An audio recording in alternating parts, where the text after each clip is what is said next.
The Project Gutenberg ebook of the ABC of Atoms. This ebook is for the use of anyone anywhere in the United States and most other parts of the world at no cost and with almost no restrictions whatsoever. You may copy it, give it away or reuse it under the terms of the Project Gutenberg license included with this ebook or online at www.gutenberg.org. If you are not located in the United States, you will have to check the laws of the country where you are located before using this ebook.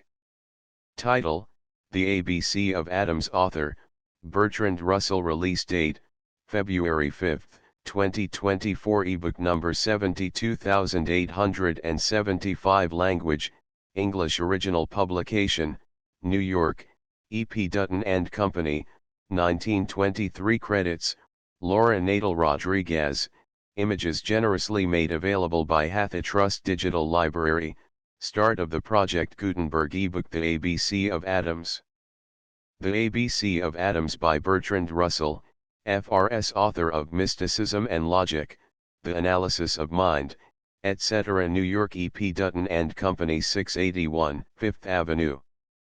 Copyright: 1923 by E.P. Dutton and Company. All rights reserved. First printing October 1923. Second printing January 1924. Third printing March 1924. Fourth printing October 1924. Printed in the United States of America. Contents: Chapter Page I. Introductory 1-2. The Periodic Law 11-3. Electrons and Nuclei 22-4.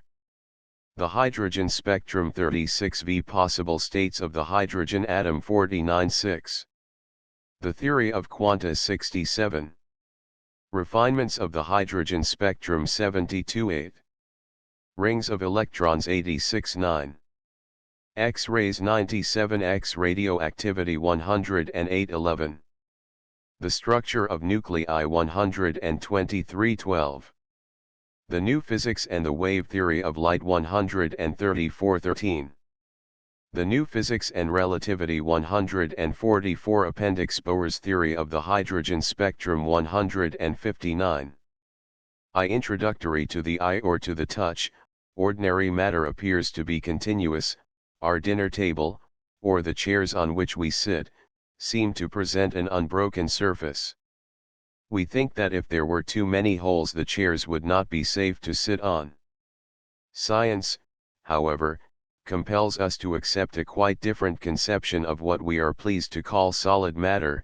It is, in fact, something much more like the Irishman's definition of a net, a number of holes tied together with pieces of string. Only it would be necessary to imagine the strings cut away until only the knots were left. When science seeks to find the units of which matter is composed, it is led to continually smaller particles.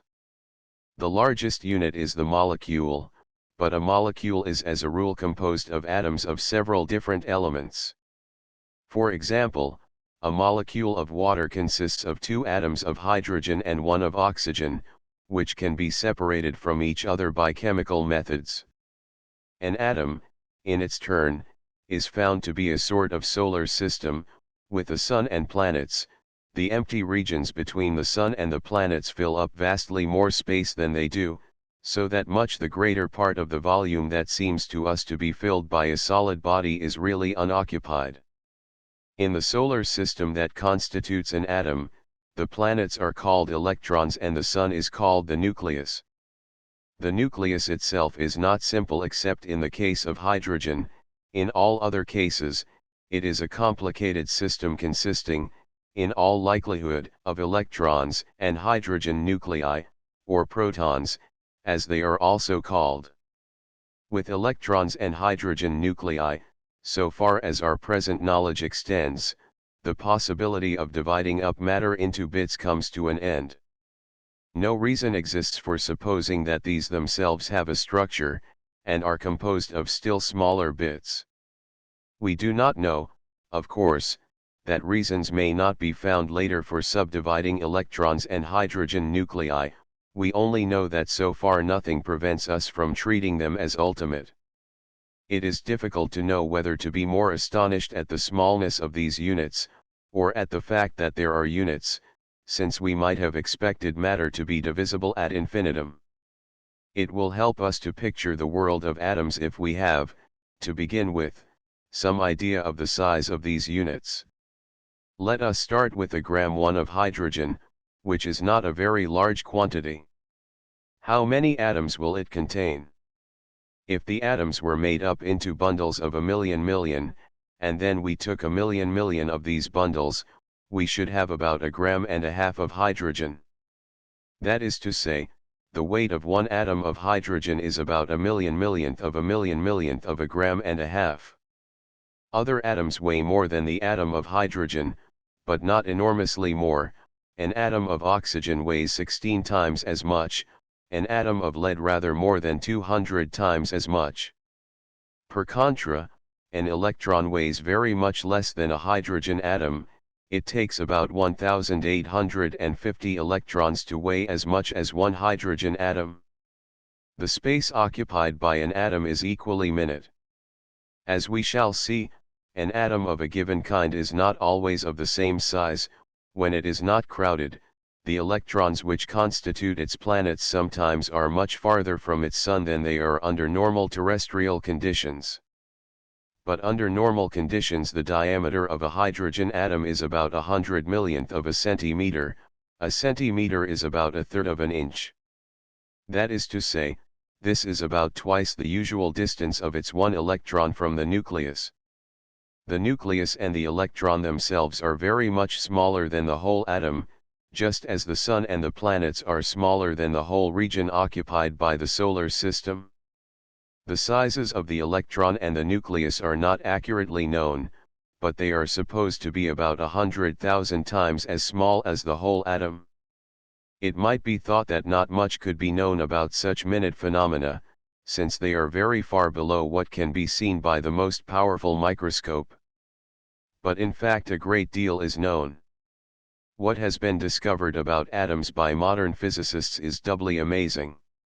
In the first place, it is contrary to what every man of science expected, and in part very difficult to reconcile with other knowledge and with deep-seated prejudices. In the second place, it seems to the layman hardly credible that such very small things should be not only observable, but measurable with a high degree of accuracy. Sherlock Holmes at his best did not show anything like the skill of the physicists in making inferences, subsequently verified, from minute facts which ordinary people would have thought unimportant. It is remarkable that, like Einstein's theory of gravitation, a great deal of the work on the structure of the atom was done during the war. It is probable that it will ultimately be used for making more deadly explosives and projectiles than any yet invented. The study of the way in which atoms combine into molecules belongs to chemistry, and will not much concern us. We are concerned with the structure of atoms, the way in which electrons and nuclei come together to build up the various kinds of atoms. This study belongs to physics almost entirely. There are three methods by which most of our knowledge is obtained: the spectroscope, X-rays, and radioactivity. The hydrogen atom, which has a simple nucleus and only one electron, is studied by means of the spectroscope almost alone. This is the easiest case, and the only one in which the mathematical difficulties can be solved completely. It is the case by means of which the most important principles were discovered and accurately tested. All the atoms except that of hydrogen present some problems which are too difficult for the mathematicians, in spite of the fact that they are largely of a kind that has been studied ever since the time of Newton. But although exact quantitative solutions of the questions that arise are often impossible, it is not impossible, even with the more complex atoms, to discover the sort of thing that is happening when they emit light or X-rays or radioactivity. When an atom has many electrons, it seems that they are arranged in successive rings round the nucleus, all revolving round it approximately in circles or ellipses. An ellipse is an oval curve, which may be described as a flattened out circle. The chemical properties of the atom depend, almost entirely, upon the outer ring, so does the light that it emits, which is studied by the spectroscope. The inner rings of electrons give rise to X-rays when they are disturbed, and it is chiefly by means of X-rays that their constitution is studied. The nucleus itself is the source of radioactivity. In radium and the other radioactive elements, the nucleus is unstable, and is apt to shoot out little particles with incredible velocity. As the nucleus is what really determines what sort of atom is concerned, i.e. what element the atom belongs to, an atom which has ejected particles in radioactivity has changed its chemical nature, and is no longer the same element as it was before. Radioactivity has only been found among the heaviest atoms, which have the most complex structure. The fact that it occurs is one of the proofs that the nucleus of such elements has a structure and is complex. Until radioactivity was discovered, no process was known which changed one element into another. Nowadays, transmutation, the dream of the alchemists, takes place in laboratories. But unfortunately it does not transform the baser metals into gold, it transforms radium, which is infinitely more valuable than gold, into lead of a sort. The simplest atom is that of hydrogen, which has a simple nucleus and a single electron. Even the one electron is lost when the atom is positively electrified. A positively electrified hydrogen atom consists of a hydrogen nucleus alone. The most complex atom known is that of uranium, which has, in its normal state, 92 electrons revolving round the nucleus, while the nucleus itself probably consists of 238 hydrogen nuclei and 146 electrons. No reason is known why there should not be still more complex atoms, and possibly such atoms may be discovered someday. But all the most complex atoms known are breaking down into simpler ones by radioactivity, so that one may guess that still more complex atoms could not be stable enough to exist in discoverable quantities. The amount of energy packed up in an atom is amazing, considering its minuteness. There is least energy in the outer electrons, which are concerned in chemical processes, and yield, for instance, the energy derived from combustion. There is more in the inner electrons, which yield X-rays. But there is most in the nucleus itself. This energy in the nucleus only came to be known through radioactivity, it is the energy which is used up in the performances of radium. The nucleus of any atom except hydrogen is a tight little system, which may be compared to a family of energetic people engaged in a perpetual family quarrel. In radioactivity some members of the family emigrate, and it is found that the energy they use to spend on quarrels at home is sufficient to govern an empire. If this source of energy can be utilized commercially, it will probably in time supersede every other. Rutherford, to whom, more than any other single man, is due the conception of the atom as a solar system of electrons revolving round a nucleus, is working on this subject, and investigating experimental methods of breaking up complex atoms into two or more simpler ones. This happens naturally in radioactivity, but only a few elements are radioactive, at any rate to an extent that we can discover. To establish the modern theory of the structure of nuclei on a firm basis, it is necessary to show, by artificial methods, that atoms which are not naturally radioactive can also be split up. For this purpose, Rutherford has subjected nitrogen atoms, and others, to a severe bombardment, and has succeeded in detaching hydrogen atoms from them. This whole investigation is as yet in its infancy. The outcome may in time revolutionize industry, but at present this is no more than a speculative possibility. One of the most astonishing things about the processes that take place in atoms is that they seem to be liable to sudden discontinuities, sudden jumps from one state of continuous motion to another. This motion of an electron round its nucleus seems to be like that of a flea, which crawls for a while, and then hops. The crawls proceed accurately according to the old laws of dynamics, but the hops are a new phenomenon, concerning which certain totally new laws have been discovered empirically, without any possibility, so far as can be seen, of connecting them with the old laws. There is a possibility that the old laws, which represented motion as a smooth continuous process, may be only statistical averages, and that, when we come down to a sufficiently minute scale, everything really proceeds by jumps, like the cinema, which produces a misleading appearance of continuous motion by means of a succession of separate pictures. In the following chapters, I shall try to explain in non-technical language what is known about the structure of atoms and how it has been discovered, insofar as this is possible without introducing any mathematical or other difficulties.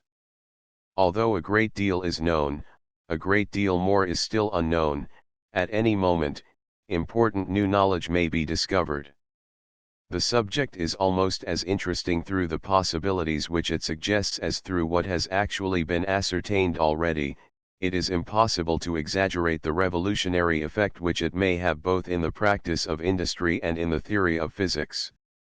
1 gram is about 1/453rd of a pound. 2. The periodic law. Before we can understand the modern work on the structure of the atom, it is necessary to know something of the different kinds of atoms as they appear in chemistry. As everyone knows, there are a great many different chemical elements. The number known at present is 88, but new elements are discovered from time to time. The last discovery of a new element was announced as recently as January 22 of this year, 1923. This element was discovered in Copenhagen and has been christened hafnium. Each element consists of atoms of a special kind. As we saw in Chapter I, an atom is a kind of solar system, consisting of a nucleus which has electrons revolving round it. We shall see later that it is the nature of the nucleus that characterizes an element, and that two atoms of the same element may differ as to the number of their electrons and the shapes of their orbits. But for the present we are not concerned with the insides of atoms, we are taking them as units, in the way that chemistry takes them, and studying their outward behavior. The word atom originally meant indivisible and comes to us from the Greeks, some of whom believed that matter is composed of little particles which cannot be cut up. We know now that what are called atoms can be cut up, except in the case of positively electrified hydrogen, which consists of a hydrogen nucleus without any attendant electron. But in chemistry, apart from radioactivity, there is nothing to prove that atoms can be divided. So long as we could only study atoms by the methods of chemistry, that is to say, by their ways of combining with other atoms to form compounds, there was no way in which we could reach smaller units of matter out of which the atoms could be composed. Everything known before the discovery of radioactivity pointed to the view that an atom is indestructible, and this made it difficult to see how atoms could have a structure built out of smaller things, because, if they had, one would expect to find that the structure could be destroyed, just as a house can be knocked down and reduced to a heap of bricks. We now know that in radioactivity this sort of thing does happen. Moreover, it has proved possible, by means of the spectroscope, to discover with delicate precision all sorts of facts about the structure of the atom which were quite unknown until recent years. It was of course recognized that science could not rest content with the theory that there were just 88 different sorts of atoms. We could bring ourselves to believe that the universe is built out of 2 different sorts of things, or perhaps 3. We could believe that it is built out of an infinite number of different sorts of things. But some instinct rebels against the idea of its being built out of 88 different sorts of things. The physicists have now all but succeeded in reducing matter to 2 different kinds of units: 1, the proton or hydrogen nucleus, bearing positive electricity, and the other, the electron, bearing negative electricity. It is fairly certain that this reduction will prove to be right, but whether there is any further stage to be hoped for it is as yet impossible to say. What we can already say definitely is that the haphazard multiplicity of the chemical elements has given place to something more unified and systematic. The first step in this process, without which the later steps cannot be understood, was taken by the Russian chemist Mendeleev, who discovered the periodic law of the elements. The periodic law was discovered about the year 1870. At the time when it was discovered, the evidence for it was far less complete than it is at present.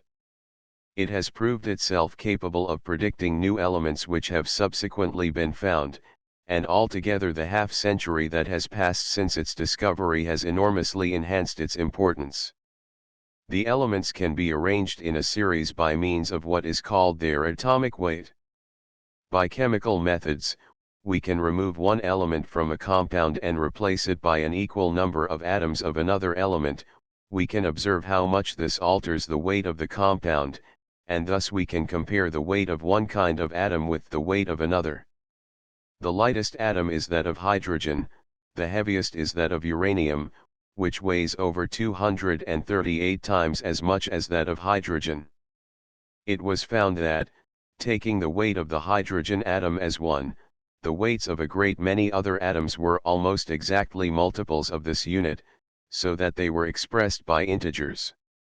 The weight of the oxygen atom is a very little less than 16 times that of the hydrogen atom.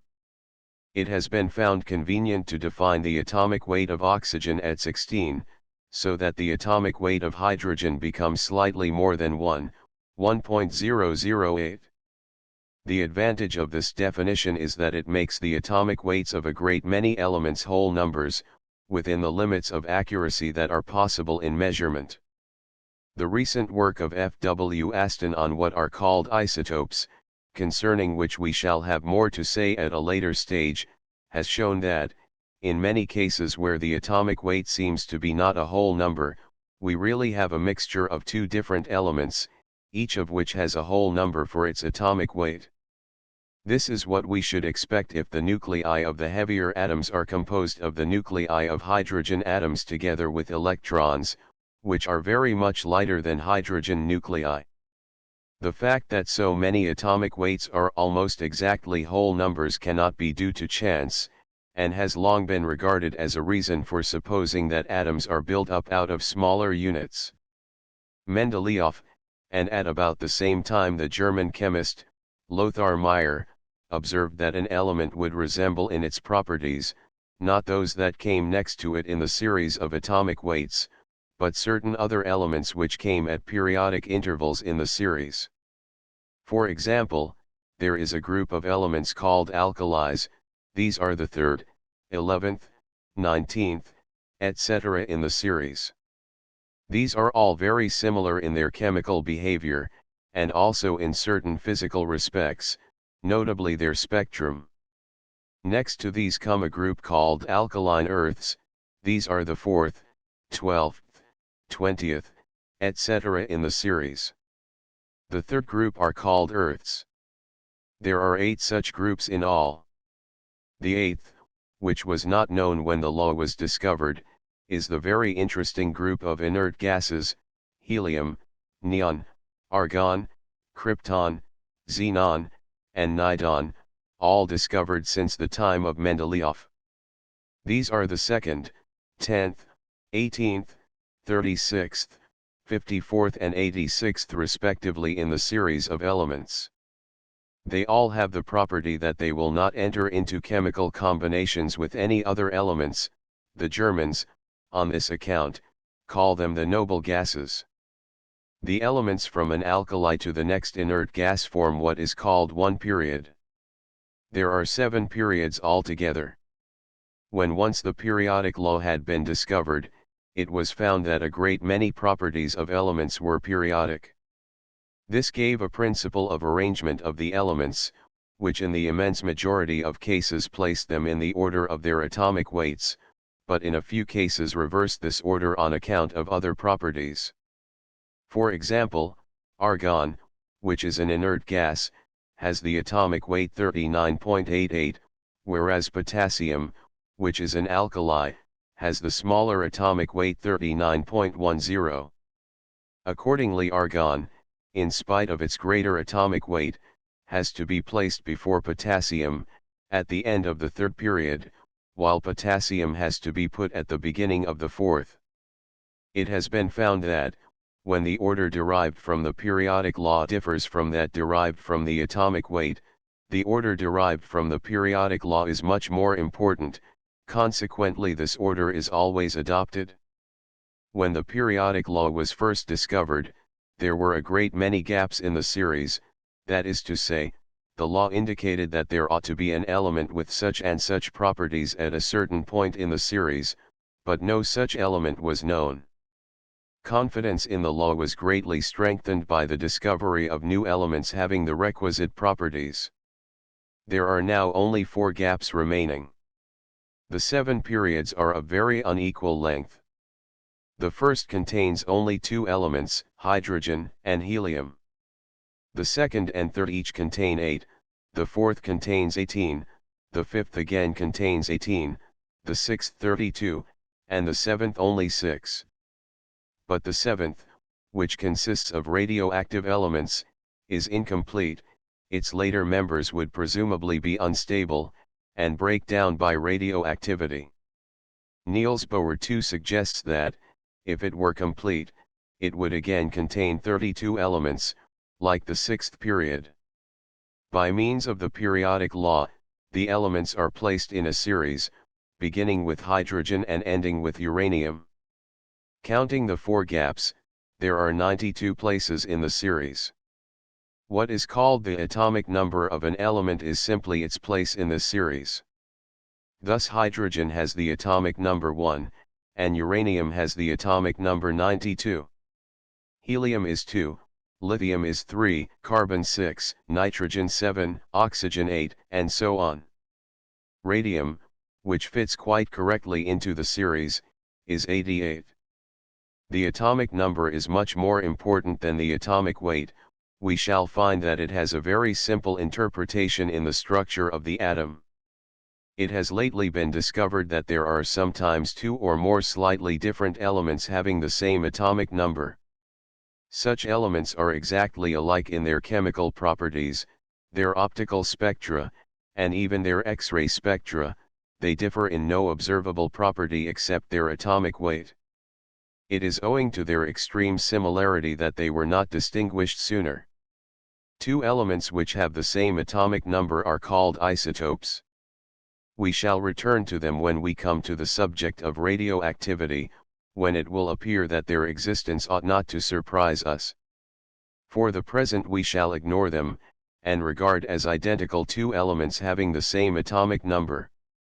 There are irregularities in the periodicity of the elements, which we are only now beginning to understand.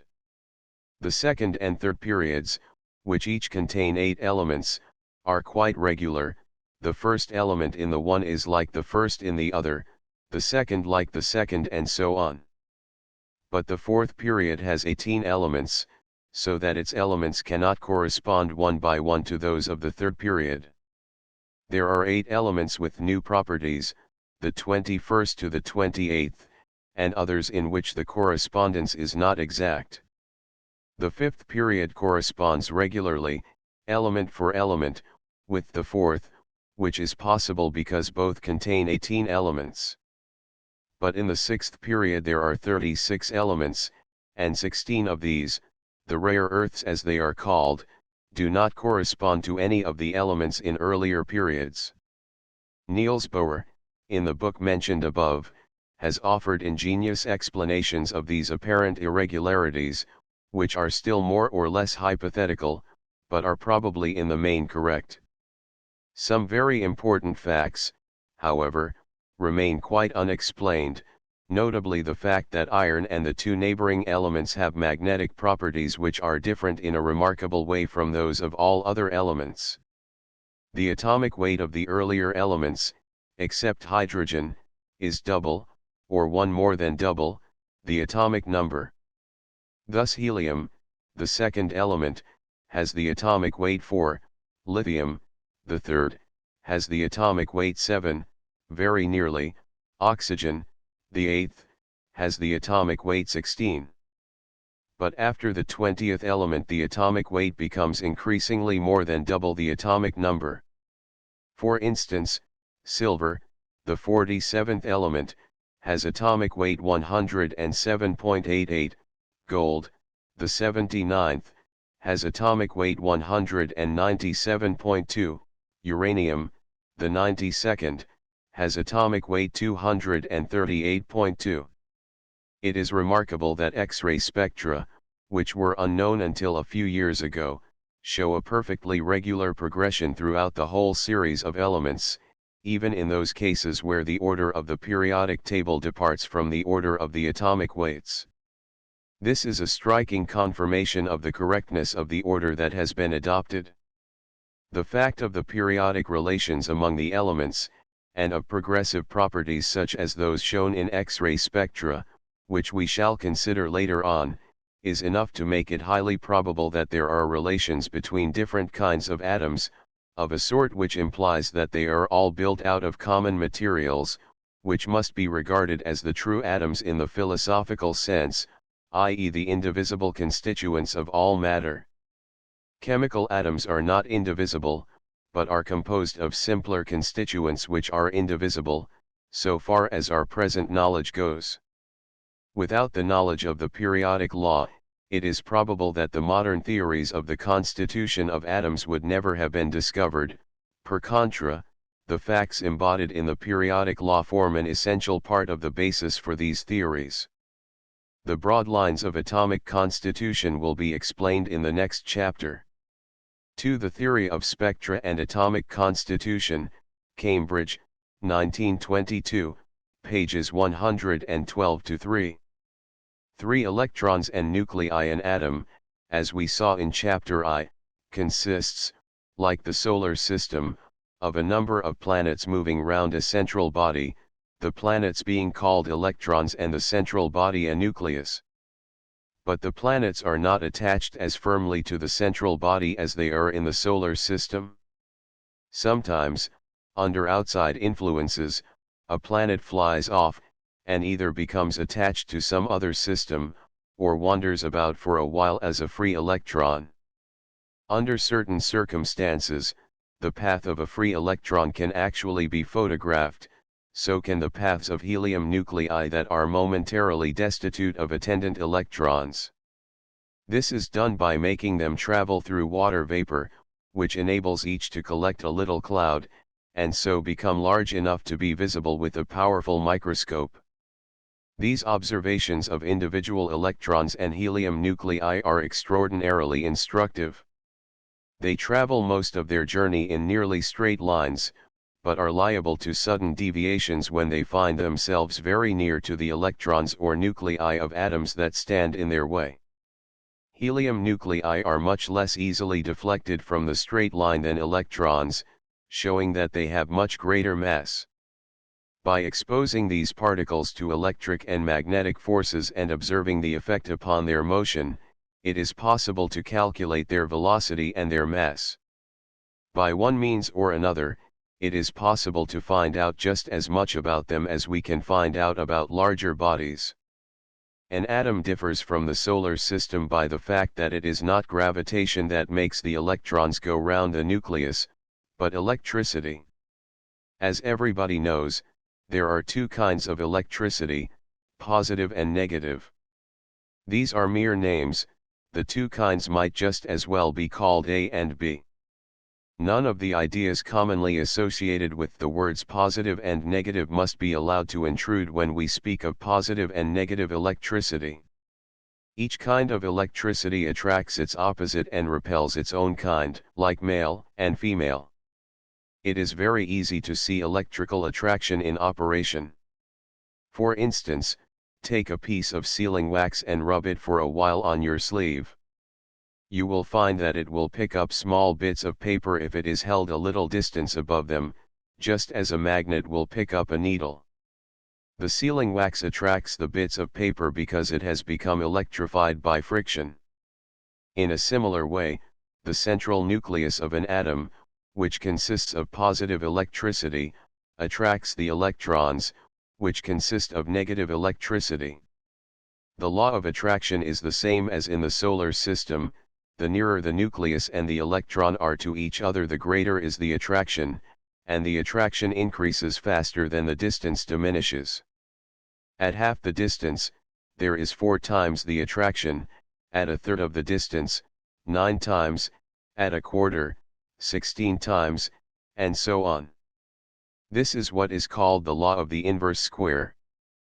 But whereas the planets of the solar system attract one another, the electrons in an atom, since they all have negative electricity, repel one another, again according to the law of the inverse square. Some readers may expect me at this stage to tell them what electricity really is. The fact is that I have already said what it is. It is not a thing, like St. Paul's Cathedral, it is a way in which things behave. When we have told how things behave when they are electrified, and under what circumstances they are electrified, we have told all there is to tell. When we are speaking of large bodies, there are 3 states possible: they may be more or less positively electrified, or more or less negatively electrified, or neutral. Ordinary bodies at ordinary times are neutral, but in a thunderstorm the earth and the clouds have opposite kinds of electricity. Ordinary bodies are neutral because their small parts contain equal amounts of positive and negative electricity. The smallest parts, the electrons and nuclei, are never neutral, the electrons always having negative electricity and the nuclei always having positive electricity. That means simply that electrons repel electrons, nuclei repel nuclei, and nuclei attract electrons, according to certain laws, that they behave in a certain way in a magnetic field, and so on. When we have enumerated these laws of behavior, there is nothing more to be said about electricity, unless we can discover further laws, or simplify and unify the statement of the laws already known. When I say that an electron has a certain amount of negative electricity, I mean merely that it behaves in a certain way. Electricity is not like red paint, a substance which can be put onto the electron and taken off again. It is merely a convenient name for certain physical laws. All electrons, whatever kind of atom they may belong to, and also if they are not attached to any atom, are exactly alike so far, at least, as the most delicate tests can discover. Any 2 electrons have exactly the same amount of negative electricity, the smallest amount that can exist. They all have the same mass. This is not the mass directly obtained from measurement, because when an electron is moving very fast its measured mass increases. This is true, not only of electrons, but of all bodies, for reasons explained by the theory of relativity, which will concern us at a later stage. But with ordinary bodies the effect is inappreciable, because they all move very much slower than light. Electrons, on the contrary, have been sometimes observed to move with velocities not much less than that of light. They can even reach 99% of the velocity of light. At this speed, the increase of measured mass is very great. But when we introduce the correction demanded by the theory of relativity, it is found that the mass of any 2 electrons is the same. Electrons also all have the same size, in so far as they can be said to have a definite size. For reasons which will appear later, the notion of the size of an electron is not so definite as we should be inclined to think. They are the ultimate constituents of negative electricity, and one of the 2 kinds of ultimate constituents of matter. Nuclei, on the contrary, are different for different kinds of elements. We will begin with hydrogen, which is the simplest element. The nucleus of the hydrogen atom has an amount of positive electricity exactly equal to the amount of negative electricity on an electron. It has, however, a great deal more ordinary mass, or weight. In fact, it is about 1,850 times as heavy as an electron, so that practically all the weight of the atom is due to the nucleus. When positive and negative electricity are present in equal amounts in a body, they neutralize each other from the point of view of the outside world, and the body appears as unelectrified. When a body appears as electrified, that is because there is a preponderance of one kind of electricity. The hydrogen atom, when it is unelectrified, consists simply of a hydrogen nucleus with one electron. If it loses its electron, it becomes positively electrified. Most kinds of atoms are capable of various degrees of positive electrification, but the hydrogen atom is only capable of one perfectly definite amount. This is part of the evidence for the view that it has only one electron in its neutral condition. If it had two in its neutral condition, the amount of positive electricity in the nucleus would have to be equal to the amount of negative electricity in two electrons, and the hydrogen atom could acquire a double charge of positive electricity by losing both its electrons. This sometimes happens with the helium atom, and with the heavier atoms, but never with the hydrogen atom. Under normal conditions, when the hydrogen atom is unelectrified, the electron simply continues to go round and round the nucleus, just as the Earth continues to go round and round the Sun. The electron may move in any one of a certain set of orbits, some larger, some smaller, some circular, some elliptical. We shall consider these different orbits presently. But when the atom is undisturbed, it has a preference for the smallest of the circular orbits, in which, as we saw in Chapter I, the distance between the nucleus and the electron is about 1/100 millionth of a centimeter. It goes round in this tiny orbit with very great rapidity, in fact its velocity is about 134th of the velocity of light, which is 300,000 kilometers, about 180,000 miles, a second. Thus the electron manages to cover about 2,200 kilometers, or about 1,400 miles, in every second. To do this, it has to go round its tiny orbit about 7,000 million times in a millionth of a second, that is to say, in a millionth of a second it has to live through about 7,000 million of its years. The modern man is supposed to have a passion for rapid motion, but nature far surpasses him in this respect. It is odd that, although the hydrogen nucleus is very much heavier than an electron, it is probably no larger. The dimensions of an electron are estimated at about 100,000th of the dimensions of its orbit.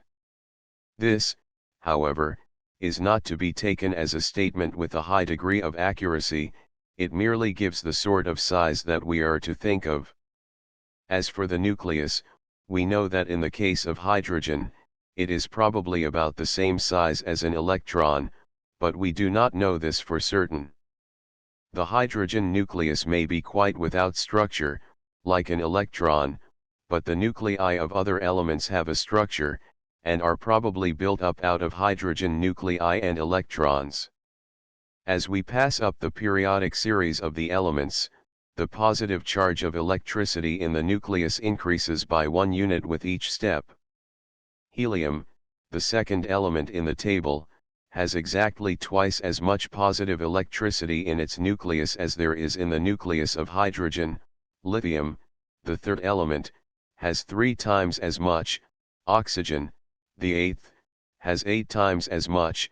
Uranium, the 92nd, counting the gaps, has 92 times as much. Corresponding to this increase in the positive electricity of the nucleus, the atom in its unelectrified state has more electrons revolving round the nucleus. Helium has 2 electrons, lithium 3, and so on, until we come to uranium, like the Grand Turk, with 92 consorts revolving round him. In this way the negative electricity of the electrons exactly balances the positive electricity of the nucleus, and the atom as a whole is electrically neutral. When, by any means, an atom is robbed of one of its electrons, it becomes positively electrified. If it is robbed of 2 electrons, it becomes doubly electrified and remains electrified until it has an opportunity of annexing from elsewhere as many electrons as it has lost. A body can be negatively electrified by containing free electrons. An atom may for a short time have more than its proper number of electrons, and thus become negatively electrified, but this is an unstable condition, except in chemical combinations. Nobody knows exactly how the electrons are arranged in other atoms than hydrogen. Even with helium, which has only 2 electrons, the mathematical problems are too difficult to be solved completely, and when we come to atoms that have a multitude of electrons, we are reduced largely to guesswork. But there is reason to think that the electrons are arranged more or less in rings, the inner rings being nearer to the nucleus than the outer ones.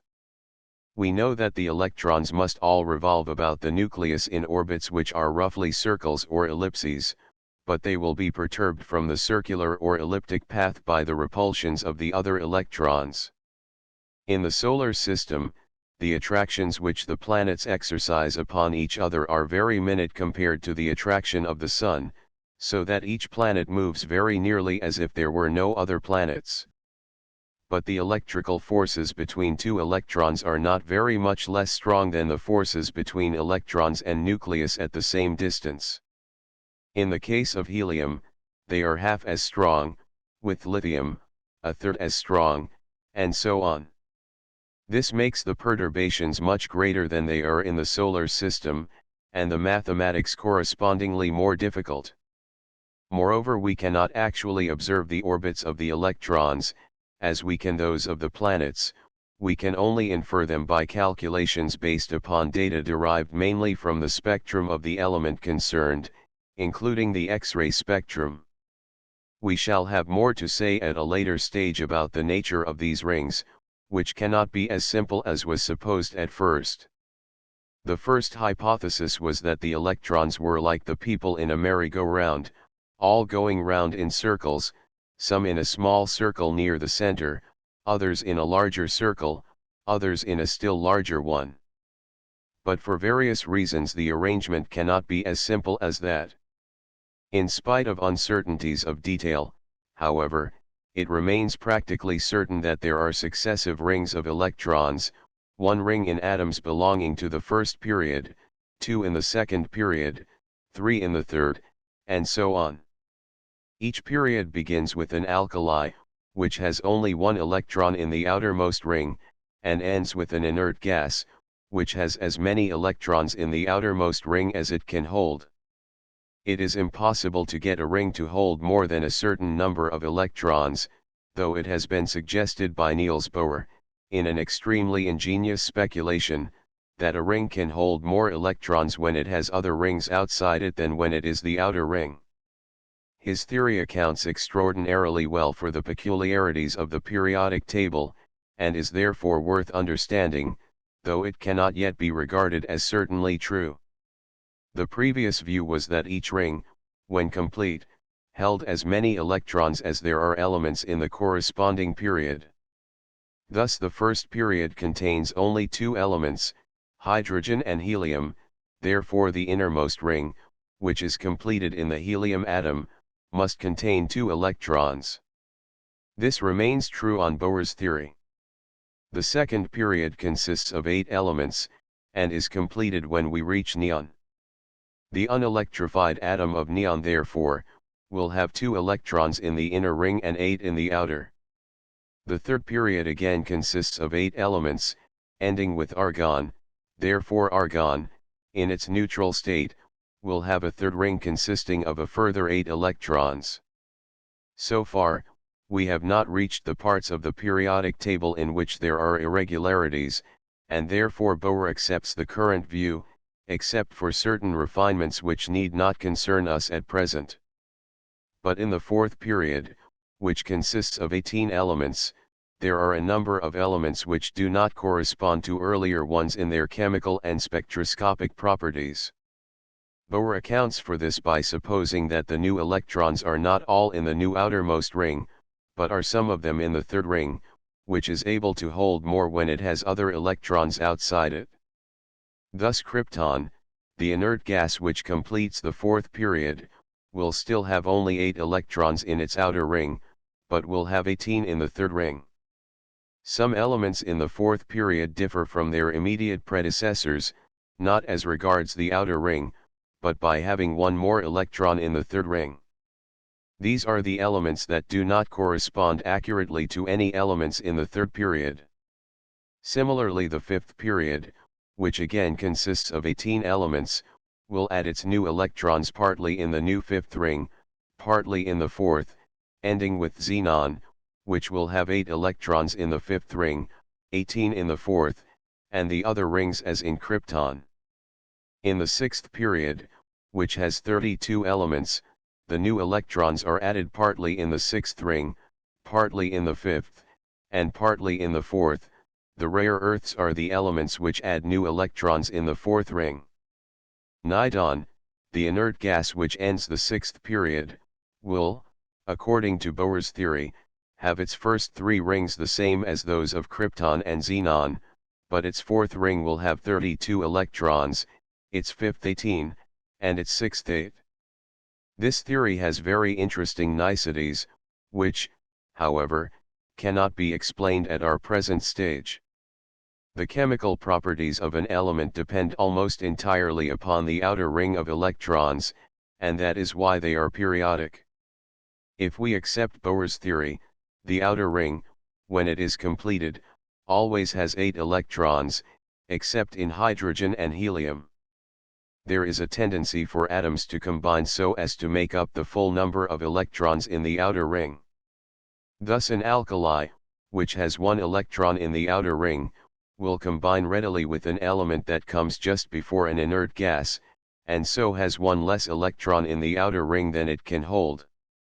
An element which has 2 electrons in the outer ring will combine with an element next but 1 before an inert gas, and so on. 2 atoms of an alkali will combine with 1 atom of an element next but 1 before an inert gas. An inert gas, which has its outer ring already complete, will not combine with anything. For the hydrogen spectrum, the general lines of atomic structure which have been sketched in previous chapters have resulted largely from the study of radioactivity, together with the theory of X-rays and the facts of chemistry. The general picture of the atom as a solar system of electrons revolving about a nucleus of positive electricity is derived from a mass of evidence, the interpretation of which is largely due to Rutherford. To him also is due a great deal of our knowledge of radioactivity and of the structure of nuclei. But the most surprising and intimate secrets of the atom have been discovered by means of the spectroscope. That is to say, the spectroscope has supplied the experimental facts, but the interpretation of the facts required an extraordinarily brilliant piece of theorizing by a young Dane, Niels Bohr, who, when he first propounded his theory, 1913, was still working under Rutherford. The original theory has since been modified and developed, notably by Sommerfeld, but everything that has been done since has been built upon the work of Bohr. This chapter and the next will be concerned with his theory in its original and simplest form. When the light of the sun is made to pass through a prism, it becomes separated by refraction into the different colors of the rainbow. The spectroscope is an instrument for effecting this separation into different colors for sunlight or for any other light that passes through it. The separated colors are called a spectrum, so that a spectroscope is an instrument for seeing a spectrum. The essential feature of the spectroscope is the prism through which the light passes, which refracts different colors differently, and so makes them separately visible. The rainbow is a natural spectrum, caused by refraction of sunlight in raindrops. When a gas is made to glow, it is found by means of the spectroscope that the light which it emits may be of 2 sorts. One sort gives a spectrum which is a continuous band of colors, like a rainbow, the other sort consists of a number of sharp lines of single colors. The first sort, which are called band spectra, are due to molecules, the second sort, called line spectra, are due to atoms. The first sort will not further concern us, it is from line spectra that our knowledge of atomic constitution is obtained. When white light is passed through a gas that is not glowing, and then analyzed by the spectroscope, it is found that there are dark lines, which are to a great extent, though not by any means completely, identical with the bright lines that were emitted by the glowing gas. These dark lines are called the absorption spectrum of the gas, whereas the bright lines are called the emission spectrum. Every element has its characteristic spectrum, by which its presence may be detected. The spectrum, as we shall see, depends in the main upon the electrons in the outer ring. When an atom is positively electrified by being robbed of an electron in the outer ring, its spectrum is changed, and becomes very similar to that of the preceding element in the periodic table. Thus positively electrified helium has a spectrum closely similar to that of hydrogen, so similar that for a long time it was mistaken for that of hydrogen. The spectra of elements known in the laboratory are found in the Sun and the stars, thus enabling us to know a great deal about the chemical constitution of even the most distant fixed stars. This was the first great discovery made by means of the spectroscope. The application of the spectroscope that concerns us is different. We are concerned with the explanation of the lines emitted by different elements. Why does an element have a spectrum consisting of certain sharp lines? What connection is there between the different lines in a single spectrum? Why are the lines sharp instead of being diffuse bands of colors? Until recent years, no answer whatever was known to these questions. Now the answer is known with a considerable approach to completeness. In the two cases of hydrogen and positively electrified helium, the answer is exhaustive. Everything has been explained, down to the tiniest peculiarities. It is quite clear that the same principles that have been successful in those two cases are applicable throughout, and in part the principles have been shown to yield observed results, but the mathematics involved in the case of atoms that have many electrons is too difficult to enable us to deduce their spectra completely from theory, as we can in the simplest cases. In the cases that can be worked out, the calculations are not difficult. Those who are not afraid of a little mathematics can find an outline in Norman Camel's series Spectra, Cambridge, 1921, and a fuller account in Sommerfeld's Atomic Structures and Spectral Lines, of which an English translation is published by E. P. Dutton & Co., New York, and Methuen in London. As everyone knows, light consists of waves. Light waves are distinguished from sound waves by being what is called transverse, whereas sound waves are what is called longitudinal. It is easy to explain the difference by an illustration. Suppose a procession marching up Piccadilly.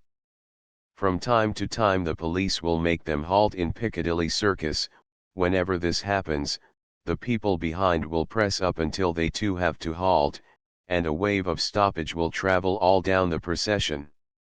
When the people in front begin to move on, they will thin out, and the process of thinning out will travel down the whole procession just as the previous process of condensation did. This is what a sound wave is like. It is called a longitudinal wave, because the people move all the time in the same direction in which the wave moves. But now suppose a mounted policeman, whose duty it is to keep half the road clear, rides along the right-hand edge of the procession.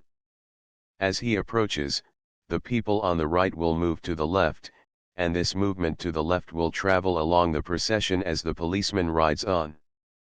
This is a transverse wave, because, while the wave travels straight on, the people move from right to left, at right angles to the direction in which the wave is traveling.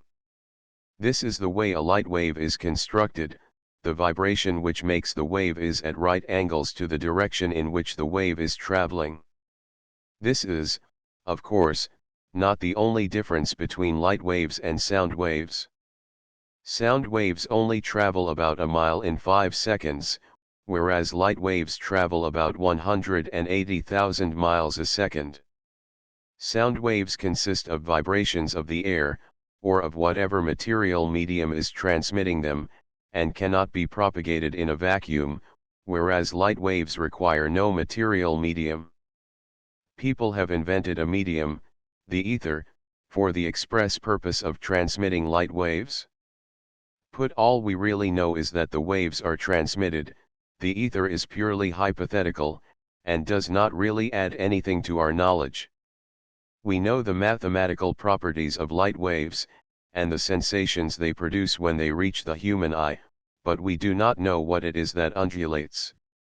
We only suppose that something must undulate because we find it difficult to imagine waves otherwise. Different colors of the rainbow have different wavelengths, that is to say, different distances between the crest of one wave and the crest of the next.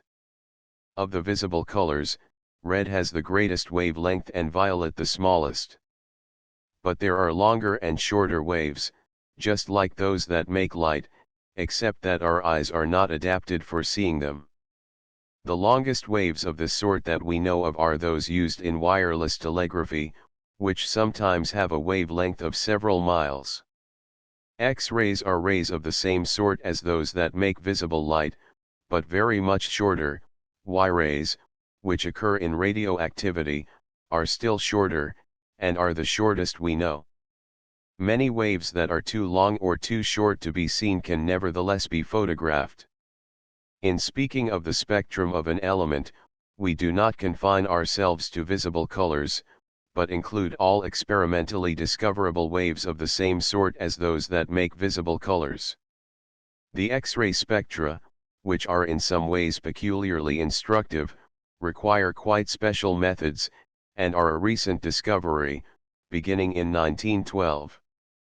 Between the wavelengths of wireless telegraphy and those of visible light there is a vast gap. The wavelengths of ordinary light, including ultraviolet, are between a 10,000th and about 100,000th of a centimeter. There is another long gap between visible light and X-rays, which are on the average composed of waves about 10,000 times shorter than those that make visible light. The gap between X-rays and rays is not large. In studying the connection between the different lines in the spectrum of an element, it is convenient to characterize a wave, not by its wavelength, but by its wave number, which means the number of waves in a centimeter. Thus, if the wavelength is 1/10,000th of a centimeter, the wave number is 10,000, if the wavelength is 100,000th of a centimeter, the wave number is 100,000, and so on. The shorter the wavelength, the greater is the wave number. The laws of the spectrum are simpler when they are stated in terms of wave numbers than when they are stated in terms of wavelengths. The wave number is also sometimes called the frequency, but this term is more properly employed to express the number of waves that pass a given place in a second. This is obtained by multiplying the wave number by the number of centimeters that light travels in a second, i.e. 30,000 million. These three terms, wavelength, wave number, and frequency, must be borne in mind in reading spectroscopic work. In stating the laws which determine the spectrum of an element, we shall for the present confine ourselves to hydrogen, because for all other elements the laws are less simple. For many years no progress was made towards finding any connection between the different lines in the spectrum of hydrogen. It was supposed that there must be one fundamental line, and that the others must be like harmonies in music. The atom was supposed to be in a state of complicated vibration, which sent out light waves having the same frequencies that it had itself. Along these lines, however, the relations between the different lines remained quite undiscoverable. At last, in 1908, a curious discovery was made by W. Ritz, which he called the principle of combination. He found that all the lines were connected with a certain number of inferred wave numbers which are called terms, in such a way that every line has a wave number which is the difference of two terms, and the difference between any two terms, apart from certain easily explicable exceptions, gives a line. The point of this law will become clearer by the help of an imaginary analogy. Suppose a shop belonging to an eccentric shopkeeper had gone bankrupt, and it was your business to look through the accounts. Suppose you found that the only sums ever spent by customers in the shop were the following: 19s11d, 19s, 15s, 10s, 9s11d, 9s, 5s, 4s11d, 4s, 11d. At first these sums might seem to have no connection with each other, but if it were worth your while you might presently notice that they were the sums that would be spent by customers who gave 20s, 10s, 5s, or 1s, and got 10s, 5s, 1s, or 1d in change. You would certainly think this very odd, but the oddity would be explained if you found that the shopkeeper's eccentricity took the form of insisting upon giving one coin or note in change, no more and no less. The sums spent in the shop correspond to the lines in the spectrum, while the sums of 20s, 10s, 5s, 1s, and 1d correspond to the terms. You will observe that there are more lines than terms, 10 lines and 5 terms, in our illustration. As the number of both increases, the disproportion grows greater. 6 terms would give 15 lines, 7 terms would give 21, 8 would give 28, 100 would give 4,950. This shows that, the more lines and terms there are, the more surprising it becomes that the principle of combination should be true, and the less possible it becomes to attribute its truth to chance. The number of lines in the spectrum of hydrogen is very large. The terms of the hydrogen spectrum can all be expressed very simply. There is a certain fundamental wave number, called Rydberg's constant after its discoverer. Rydberg discovered that this constant was always occurring in formulae for series of spectral lines, and it has been found that it is very nearly the same for all elements. Its value is about 109,700 waves per centimeter. This may be taken as the fundamental term in the hydrogen spectrum. The others are obtained from it by dividing it by 4, twice 2, 9, 3 times 3, 16, 4 times 4, and so on. This gives all the terms. The lines are obtained by subtracting one term from another. Theoretically, this rule gives an infinite number of terms, and therefore of lines, but in practice the lines grow fainter as higher terms are involved, and also so close together that they can no longer be distinguished.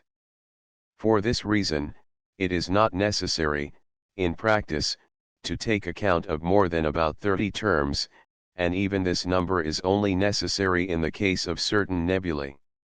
It will be seen that, by our rule, we obtain various series of terms.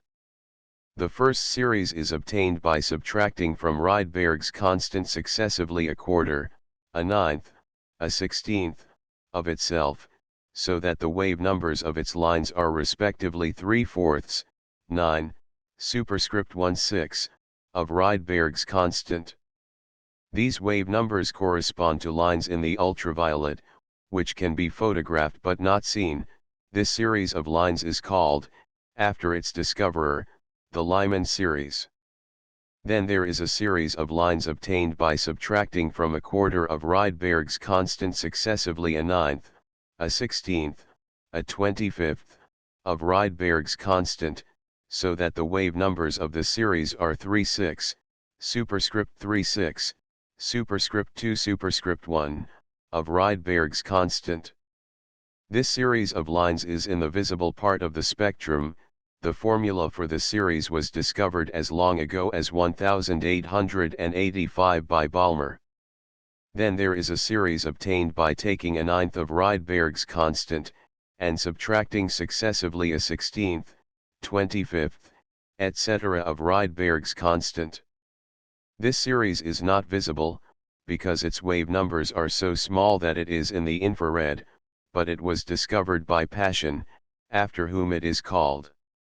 Thus, so far as the conditions of observation admit, we may lay down this simple rule: the lines of the hydrogen spectrum are obtained from Rydberg's constant, by dividing it by any two square numbers, and subtracting the smaller resulting number from the larger.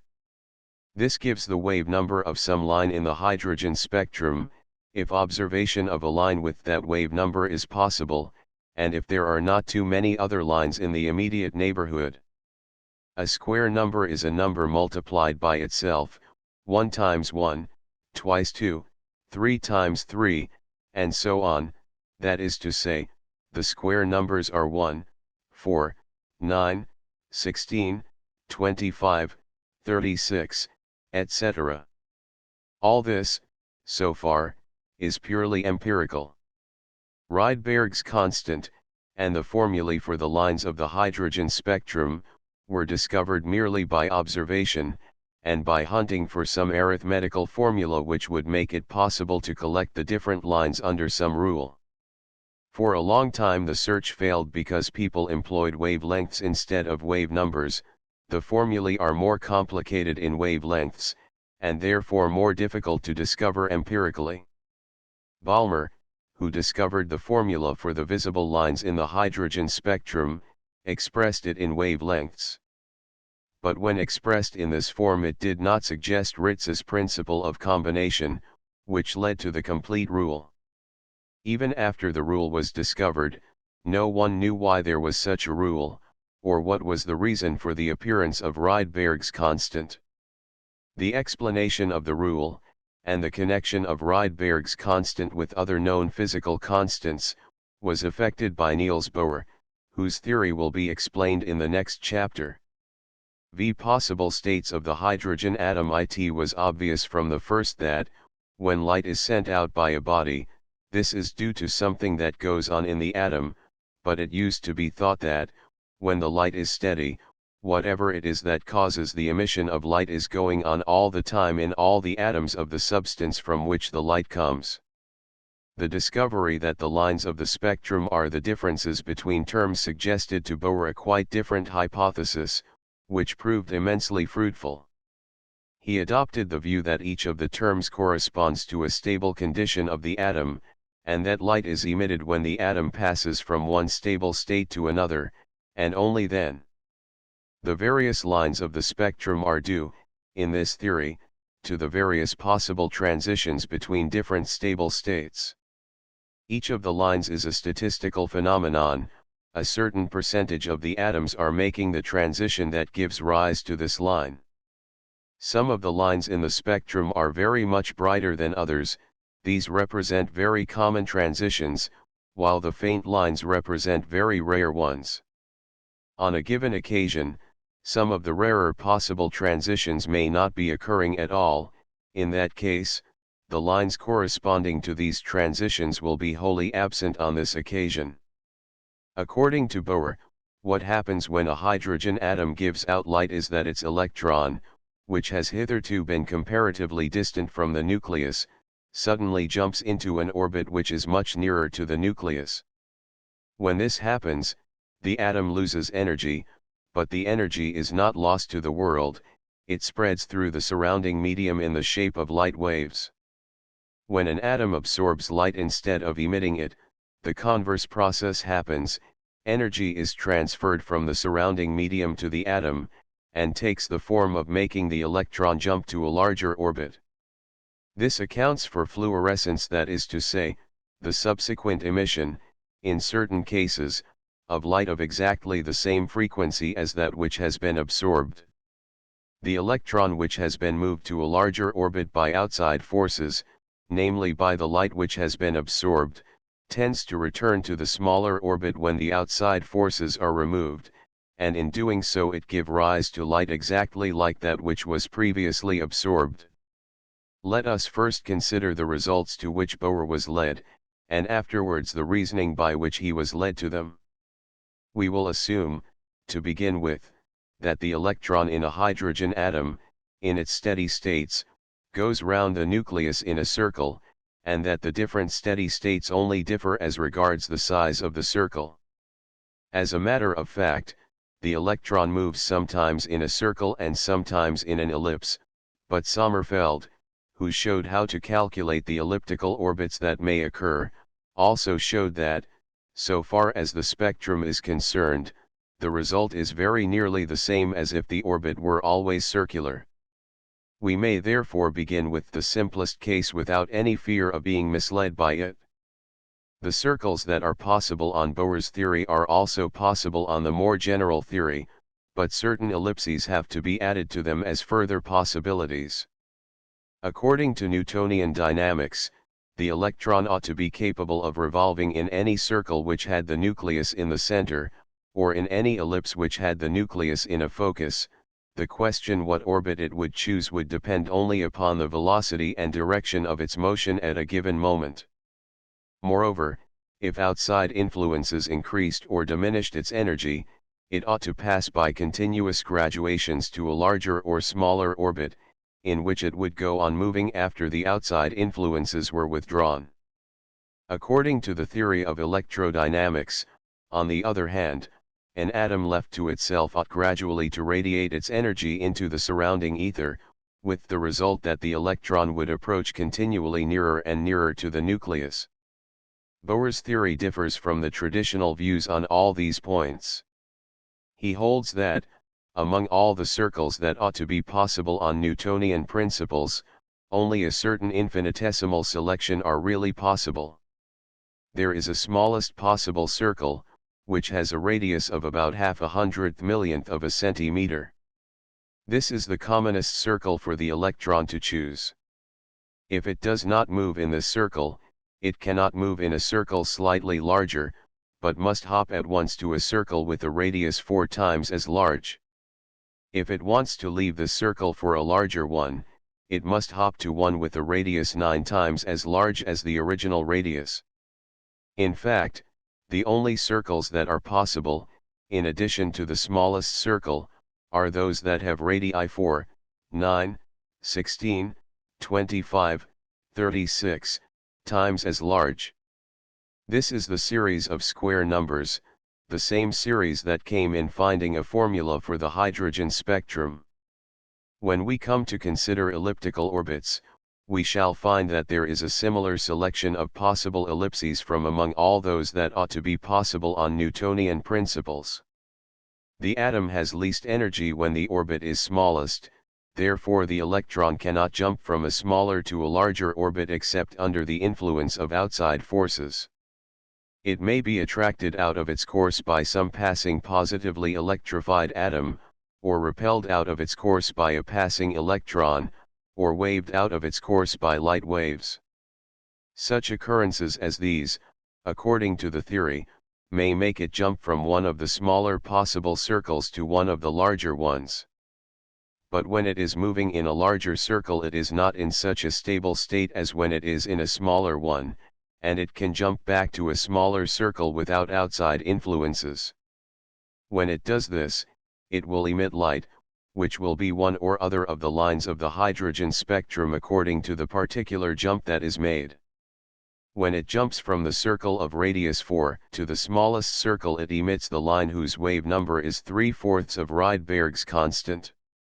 The jump from radius 9 to the smallest circle gives the line which is 9 of Rydberg's constant. The jump from radius 9 to radius 4 gives the line which is 3/6, i.e. 1/4 equals, of Rydberg's constant, and so on. The reasons why this occurs will be explained in the next chapter. When an electron jumps from one orbit to another, this is supposed to happen instantaneously, not merely in a very short time. It is supposed that for a time it is moving in one orbit, and then instantaneously it is moving in the other, without having passed over the intermediate space. An electron is like a man who, when he is insulted, listens at first apparently unmoved, and then suddenly hits out. The process by which an electron passes from one orbit to another is at present quite unintelligible, and to all appearance contrary to everything that has hitherto been believed about the nature of physical occurrences. This discontinuity in the motion of an electron is an instance of a more general fact which has been discovered by the extraordinary minuteness of which physical measurements have become capable. It used always to be supposed that the energy in a body could be diminished or increased continuously, but it now appears that it can only be increased or diminished by jumps of a finite amount. This strange discontinuity would be impossible if the changes in the atom were continuous, it is possible because the atom changes from one state to another by revolution, not by evolution. Evolution in biology and relativity in physics seem to have established the continuity of natural processes more firmly than ever before. Newton's action at a distance, which was always considered something of a scandal, was explained away by Einstein's theory of gravitation. But just when the triumph of continuity seemed complete, and when Bergson's philosophy had enshrined it in popular thought, this inconvenient discovery about energy came and upset everything. How far it may carry us no one can yet tell. Perhaps we were not speaking correctly a moment ago when we said that an electron passes from one orbit to another without passing over the intermediate space. Perhaps there is no intermediate space. Perhaps it is merely habit and prejudice that makes us suppose space to be continuous. Poincaré, not the prime minister, but his cousin the mathematician, who was a great man, suggested that we should even have to give up thinking of time as continuous, and that we should have to think of a minute, for instance, as a finite number of jerks with nothing between them. This is an uncomfortable idea, and perhaps things are not so bad as that. Such speculations are for the future, as yet we have not the materials for testing them. But the discontinuity in the changes of the atom is much more than a bold speculation, it is a theory borne out by an immense mass of empirical facts. The relation of the new mechanics to the old is very peculiar. The orbits of electrons, on the new theory, are among those that are possible on the traditional view, but are only an infinitesimal selection from among these. According to the Newtonian theory, an electron ought to be able to move round the nucleus in a circle of any radius, provided it moved with a suitable velocity, but according to the new theory, the only circles in which it can move are those we have already described, a certain minimum circle, and others with radii 4, 9, 16, 25, 36, times as large as the radius of the minimum circle. In view of this breach with the old ideas, it is odd that the orbits of electrons, down to the smallest particulars, are such as to be possible on Newtonian principles. Even the minute corrections introduced by Einstein have been utilized by Sommerfeld to explain some of the more delicate characteristics of the hydrogen spectrum. It must be understood that, as regards our present question, Einstein and the theory of relativity are the crown of the old dynamics, not the beginning of the new. Einstein's work has immense philosophical and theoretical importance, but the changes which it introduces in actual physics are very small indeed until we come to deal with velocities not much less than that of light. The new dynamics of the atom, on the contrary, not merely alters our theories, but alters our view as to what actually occurs, by leading to the conclusion that change is often discontinuous, and that most of the motions which should be possible are in fact impossible. This leaves us quite unable to account for the fact that all the motions that are in fact possible are exactly in accordance with the old principles, showing that the old principles, though incomplete, must be true up to a point. Having discovered that the old principles are not quite true, we are completely in the dark as to why they have as much truth as they evidently have. No doubt the solution of this puzzle will be found in time, but as yet there is not the faintest hint as to how the reconciliation can be effected. What is known about other elements than hydrogen by means of the spectroscope all goes to show that the same principles apply, and that, when light is emitted, an electron jumps from an outer orbit to an inner one. But when there are many electrons revolving round a single nucleus, the mathematics becomes too difficult for our present powers, and it is impossible to establish such exact and striking coincidences of theory and observation as in the case of hydrogen. Nevertheless, what is known is sufficient to place it beyond reasonable doubt that the explanation of the spectrum of other elements is the same in principle as in the case of hydrogen. There is one case which can be tested to the full, and that is the case of positively electrified helium, which has lost one electron and has only one left. This only differs from hydrogen, as regards the movements of the electron, by the fact that the charge on the nucleus is twice as great as that on the electron, instead of being equal to it, as with hydrogen, and that the mass of the nucleus is 4 times that of the hydrogen nucleus. The changes which this produces in the spectrum, as compared with hydrogen, are exactly such as theory would predict. In the present chapter, we have seen what was the conclusion to which Bohr was led as to possible states of the hydrogen atom, but we have not yet seen what was the reasoning by which he was led to this conclusion. In order to understand this reasoning, it is necessary to explain what is called the theory of quanta, of which Bohr's theory of the atom is a special case. The theory of quanta will be the subject of the next chapter. 6. The theory of quanta. The theory that the energy of a body cannot vary continuously, but only by a certain finite amount, or exact multiples of this amount, was not originally derived from a study of the atom or the spectroscope, but from the study of the radiation of heat. The theory was first suggested by Planck in 1900, 13 years before Bohr applied it to the atom. Planck showed that it was necessary in order to account for the laws of temperature radiation. Roughly speaking, if bodies could part with their warmth continuously, and not by jumps, they ought to grow colder than they do, when they are not exposed to a source of heat. It would take us too far from our subject to go into Planck's reasoning, which is somewhat abstruse. A good account of it in English will be found in Jean's report on radiation and the quantum theory, published for the Physical Society of London, 1914. Planck's principle in its original form is as follows.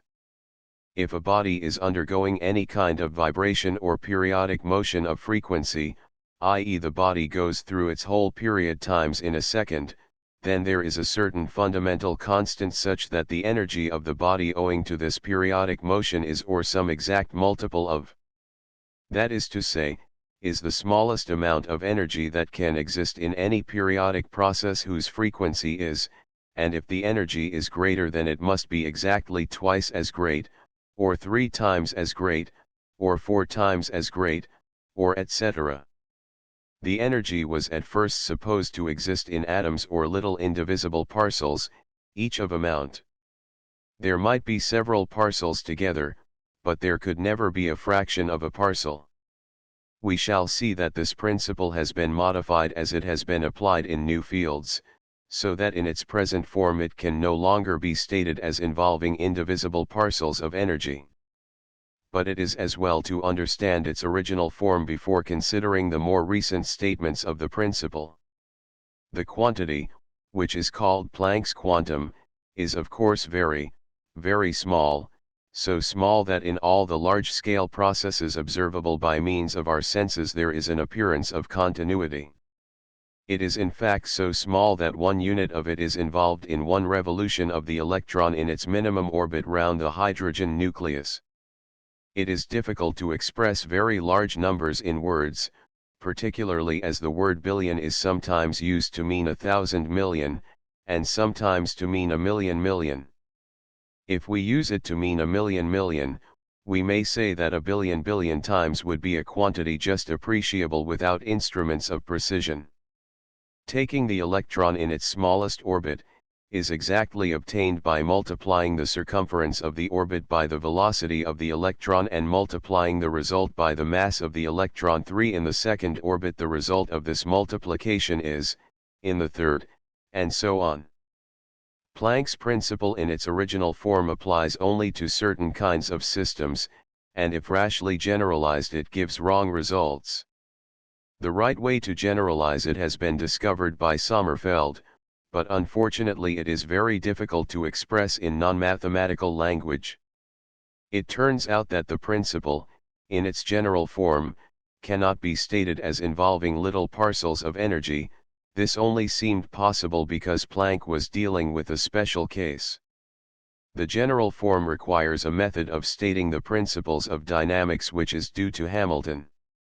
In this form, if the state of some material system is determined at any moment when we know, at that moment, How large certain quantities are, as for example the position of an aeroplane is known if we know its latitude and longitude and its height above the ground, then these quantities are called coordinates of the system.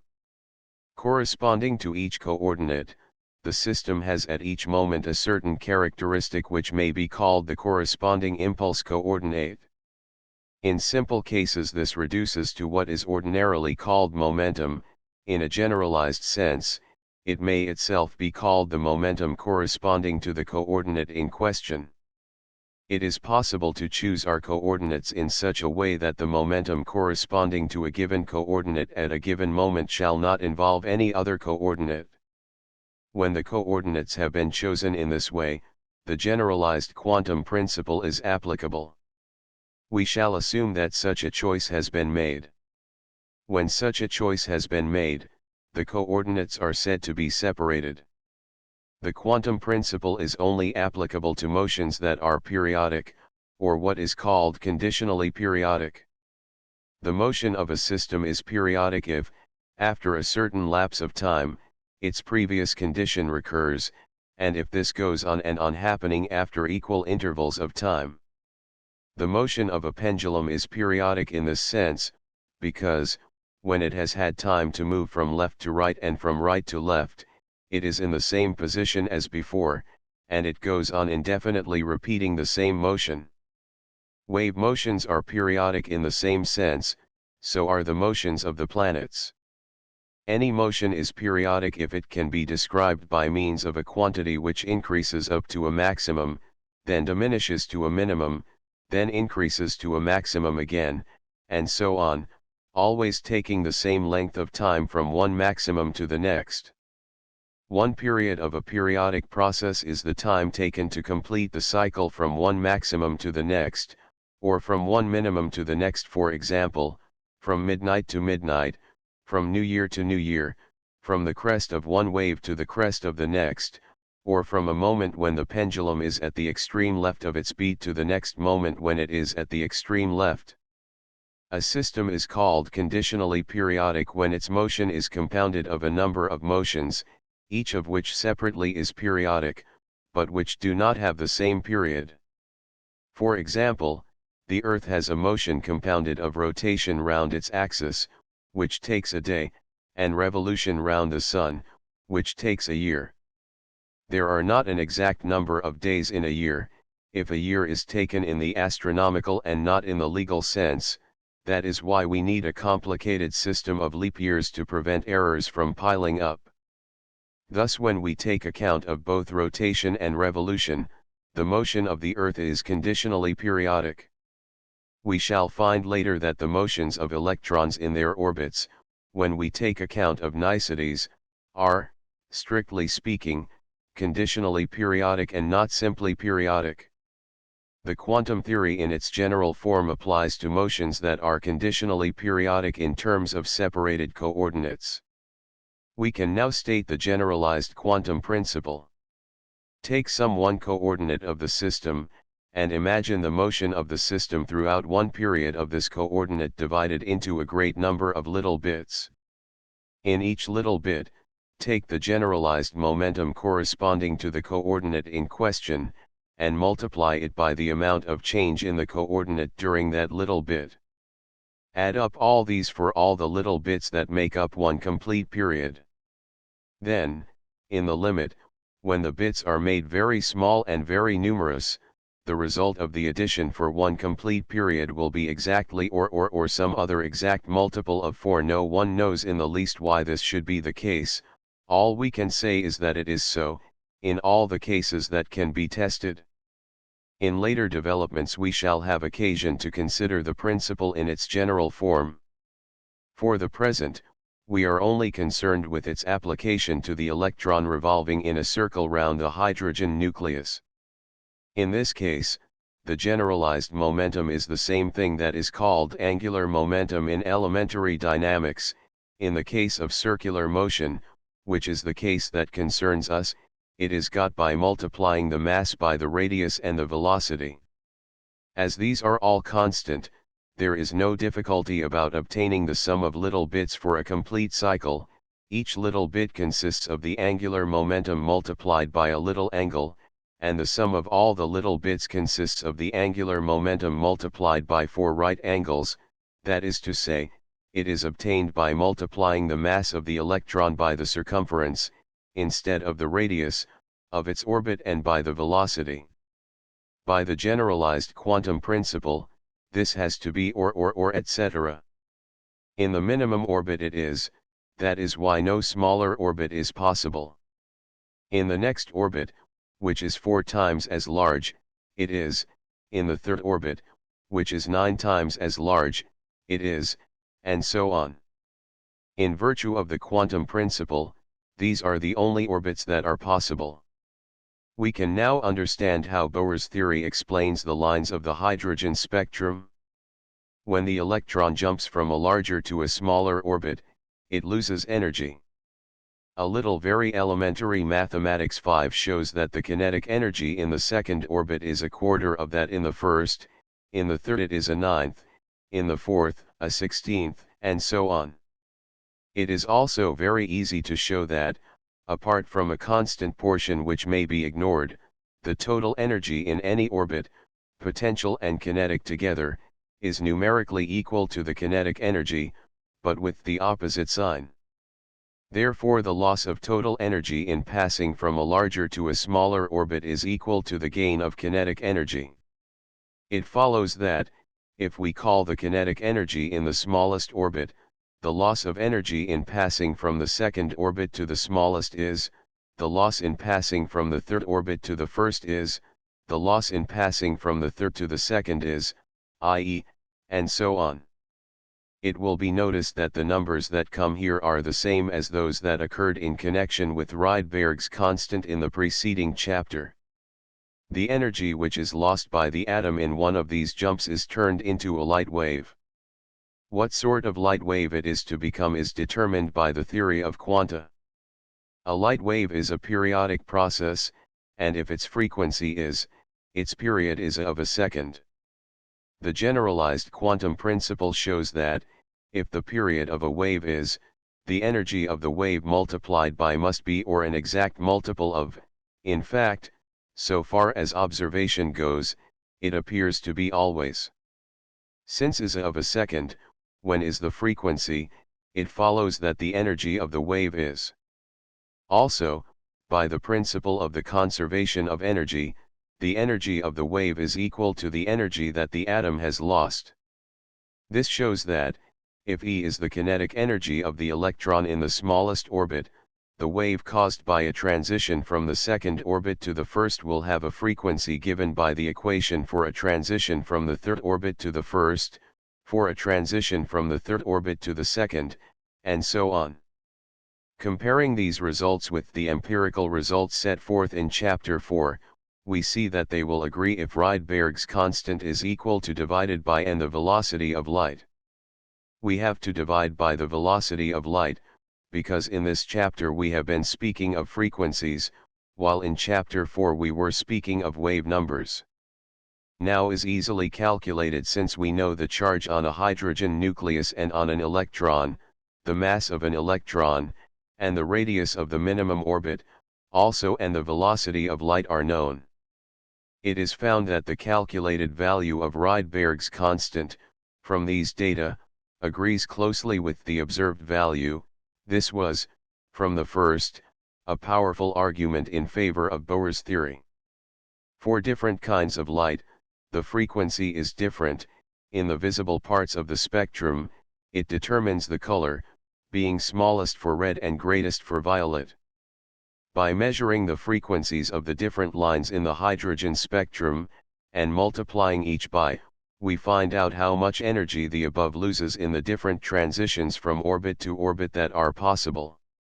The terms in the spectrum are proportional to the energies in the different possible orbits, and the frequencies of the lines are proportional to the loss of energy in passing from one orbit to another.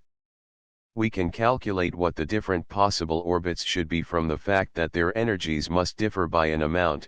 Where is the frequency of some line in the hydrogen spectrum?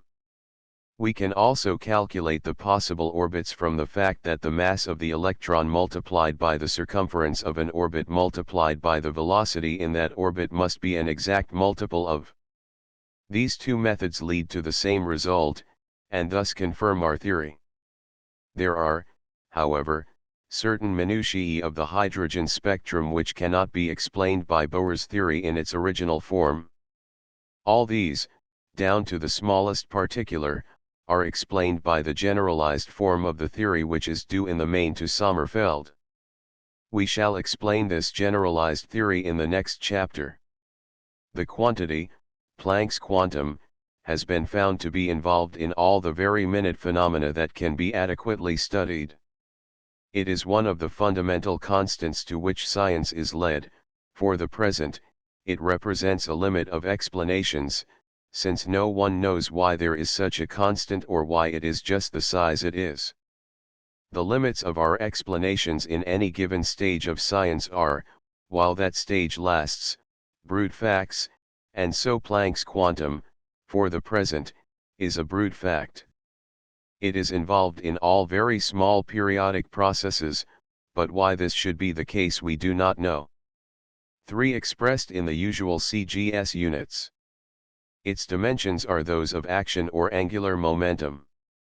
4. For the mathematical statement of the principle, see Sommerfeld's Atomic Structure and Spectral Lines, 3rd ed., translated by Henry L. Brose M.A., Dutton, New York, Chap 4.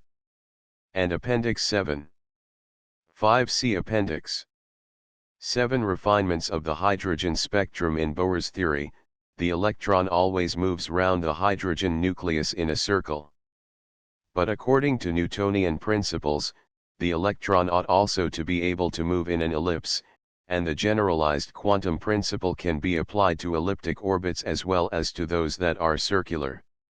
It is natural to inquire whether it is possible to work out a theory that allows for elliptic orbits, and, if so, whether it will fit the facts better or worse than Bohr's original theory. It is found that, as regards the broad facts, it makes no difference whether we admit or reject elliptic orbits. In either case, the facts will accord with observation to a first approximation. There are, however, 3 delicate phenomena which are observed to occur, which cannot be accounted for if all the possible orbits are circles, but are to be expected if ellipses also occur. These are the following. First, there is what is called the Zeeman effect, which is an alteration produced by a strong magnetic field. Secondly, there is the Stark effect, which is produced by a strong electric field. Thirdly, there is what is called the fine structure, which is the fact that each single line of the spectrum, when very closely examined, is found to consist of a number of almost identical lines. The explanation of the Zeeman effect is still in part incomplete, but the explanation of the other two by means of Sommerfeld's methods is as perfect as could be desired. We shall not attempt to set forth the explanation, which would be impossible without a good deal of mathematics. We shall only attempt to describe the orbits which Sommerfeld admits as possible, in addition to Bohr's circles. If there is any reader who does not know what an ellipse looks like, he can construct one for himself by the following simple device. Tie a piece of string to 2 pins, and stick them into a piece of paper at 2 points, near enough together for the string to remain loose. Then take a pencil, and with its point draw the string taut. Any place that the pencil will reach is on a certain ellipse, and by moving the pencil round, the whole ellipse can be drawn. The points are called foci. An ellipse may be defined as a curve such that, if and are any 2 points on it, the sum of the distance of from and, the foci, is equal to the sum of the distances of from and. In our construction, both are equal to the length of the string that we tied to the 2 pins. The ratio of the distance between the pins to the length of the string is called the eccentricity of the ellipse. It is obvious that if we were to stick the 2 pins into the same place we should get a circle, so that a circle is a particular case of an ellipse, namely an ellipse which has 0 eccentricity. All the planets move in ellipses which are very nearly circles, whereas the comets move in ellipses which are very far removed from circles. In each case the Sun is in one of the foci, and there is nothing particular in the other focus. An ellipse which is very far from being a circle can be drawn by making the distance between the two pins not very much shorter than the length of the string. There is another way of thinking of an ellipse which is also useful. It may be thought of as a circle which has been squashed. Suppose for instance that you took a wooden hoop and stood it up and put a weight on the top of it, the hoop would get squashed into more or less the shape of an ellipse.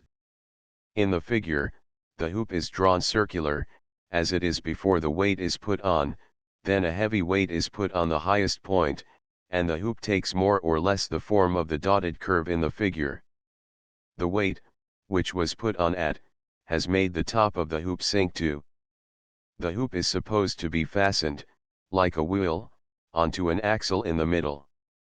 An ellipse can be obtained from a circle which is standing upright by diminishing all vertical distances in a certain fixed proportion, that is to say, if is any point of the circle, which is at a height above the level of the axle, we go down to a point below, such that the height bears a fixed ratio, 2, the same, of course, as the ratio of 2.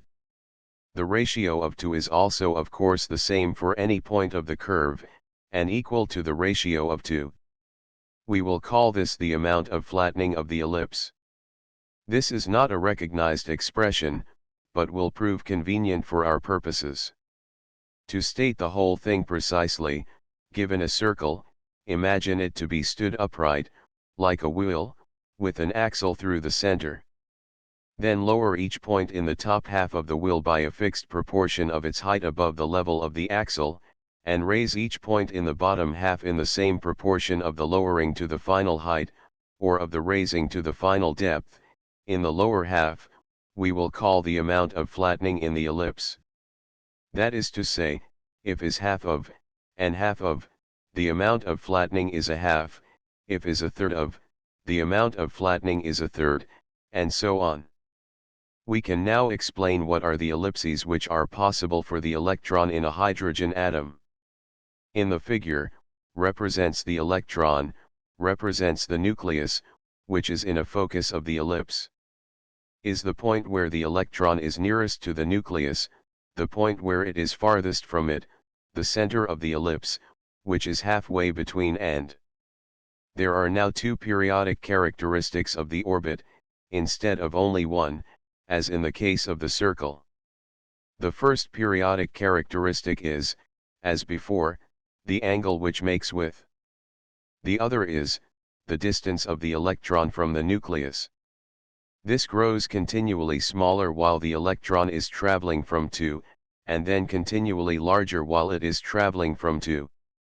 As there are two periodic characteristics of the orbit, the general quantum theory will give two conditions that the orbit must fulfill, instead of only one. It is impossible to explain the process by which the results are obtained, but the results themselves are fairly simple. The first quantum condition is very much the same as in the case of circular orbits. Take the mass of the electron, its velocity at, where it is nearest to the nucleus, and the circumference of the circle whose radius is, and multiply these three together, the result must be an exact multiple of, say.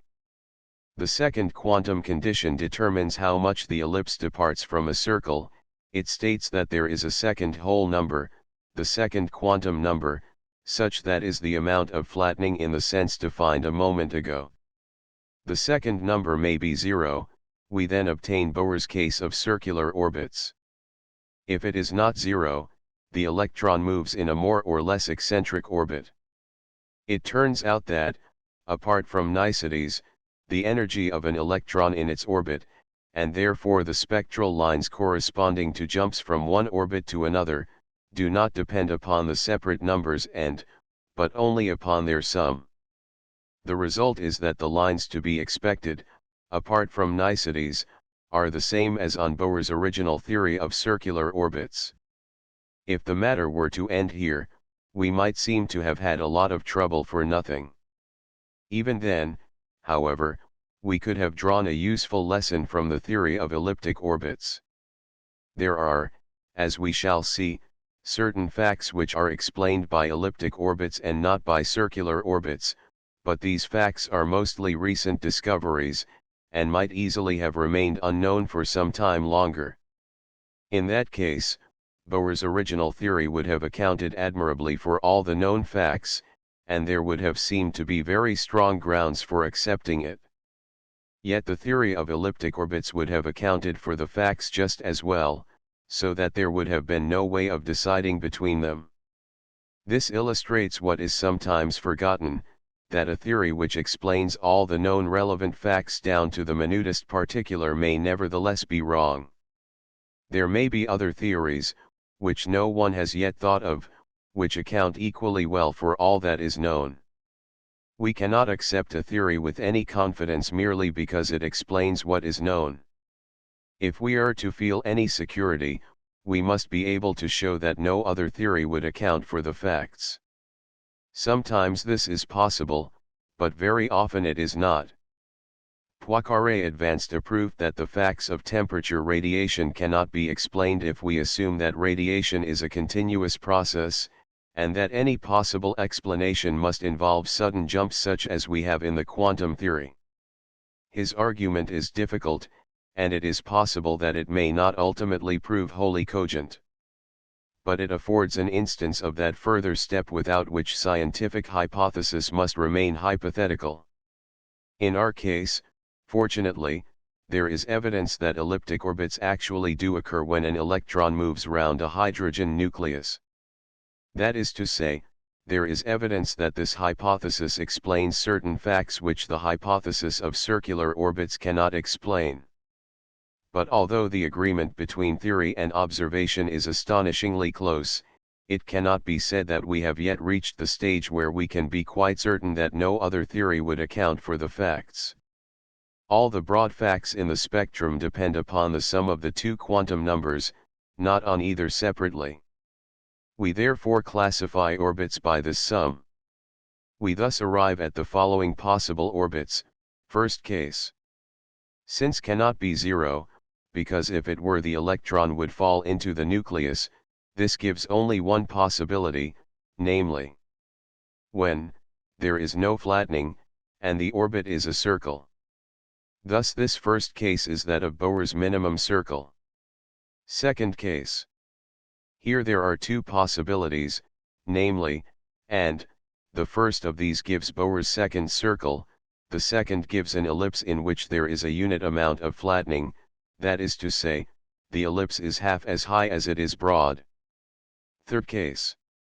Here there are three possibilities, namely, a.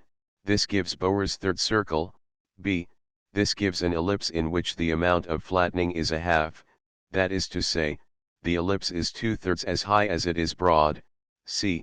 This gives an ellipse in which the amount of flattening is 2, that is to say, the ellipse is 1/3 as high as it is broad.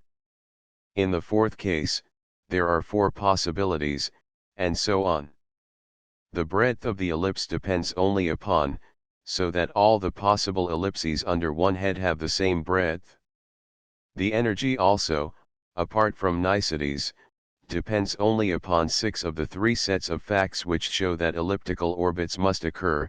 We shall pass by the Zeeman effect, which shows how magnetism splits one line into 3, or sometimes more, and the Stark effect, which shows the influence of an electric field.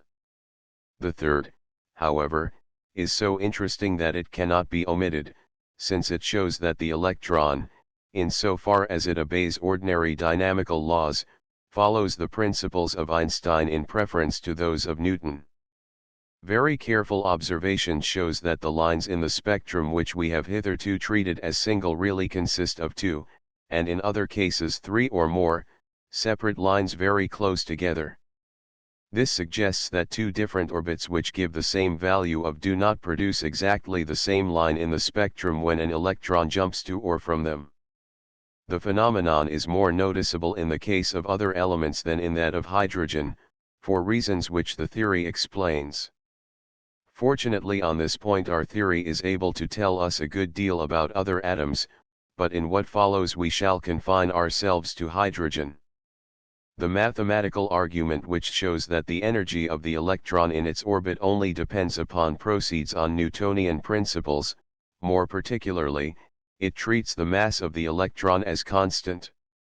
But in the modern theory of relativity, the mass of a body is increased by rapid motion. This increase is not noticeable for ordinary velocities, but becomes very great as we approach the velocity of light, which is a limit that no material body can quite reach. Readers may remember that Einstein's theory of gravitation has been confirmed by two facts which remained inexplicable on Newtonian principles. One is the fact that light bends by a certain amount, double what Newtonian principles allow, when it passes near the Sun, which has been verified in two eclipses. The other is the fact which is called the motion of the perihelion of Mercury, which had long been known to astronomers without their being able to find any way of accounting for it. It is the analog of this fact that concerns us. Mercury, like the other planets, moves in an ellipse with the Sun in a focus. It is sometimes nearer to the Sun and sometimes further from it. Its perihelion is the point of its orbit which is nearest to the Sun. Now it has been found by observation that, when Mercury has gone once round the Sun from its previous perihelion, it has not quite reached its next perihelion, that is to say, it has to go a little more than once round the Sun in passing from one occasion when it is nearest the Sun to the next. This of course shows that its orbit is not quite accurately an ellipse. There is supposed to be a similar phenomenon in the motions of the other planets, but it is too small to be observed. In the case of Mercury it is just large enough to be noticeable. Einstein's theory of gravitation, but not Newton's, explains why it exists, and why it is just as large as it is. It also explains why the effect in the case of the other planets is too small to be observed. In order to be noticeable, the orbit must depart fairly widely from a circle, but the orbits of all the planets except Mercury are very nearly circular. In the case of the electron in the hydrogen atom, as we have seen, the possible orbits which are not circles are very markedly elliptical. This makes the effect which has been noticed in the case of Mercury very much more pronounced in the case of the electron. Moreover, since the velocity of the electron in its orbit is much greater than that of the planets, there is a much more noticeable effect of the increased velocity, when the electron is near the nucleus, in increasing the mass. This causes a quite appreciable effect of the same sort as the motion of the perihelion of Mercury. That is to say, the electron makes a little more than one complete revolution between one occasion when it is nearest to the nucleus and the next occasion when this happens. It is found that this accounts for the fine structure of the spectral lines, though it would be impossible to set forth the explanation in non-mathematical language. It is curious that, although the quantum theory is something quite outside traditional dynamics, everything unaffected by this theory proceeds exactly according to the very best principles of non-quantum dynamics, that is to say, according to Einstein rather than Newton. The proof is in this fact of the fine structure 7.6. For a full mathematical treatment of the above topic, see Sommerfeld, OPCIT 286-297. 7. The mathematical theory of the fine structure will be found in Sommerfeld, OPCIT, Chap 8. The explanation of the motion of the perihelion in the above is not, properly speaking, the same as in the case of Mercury.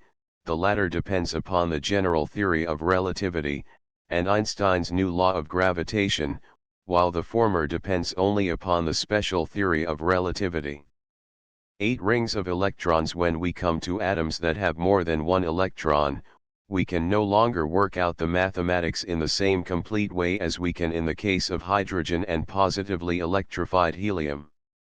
We shall see in the next chapter, however, that X-ray spectra, which are a very modern discovery, tell us a great deal about the inner rings of electrons in complex atoms, while optical spectra continue to tell us a good deal about the outer ring.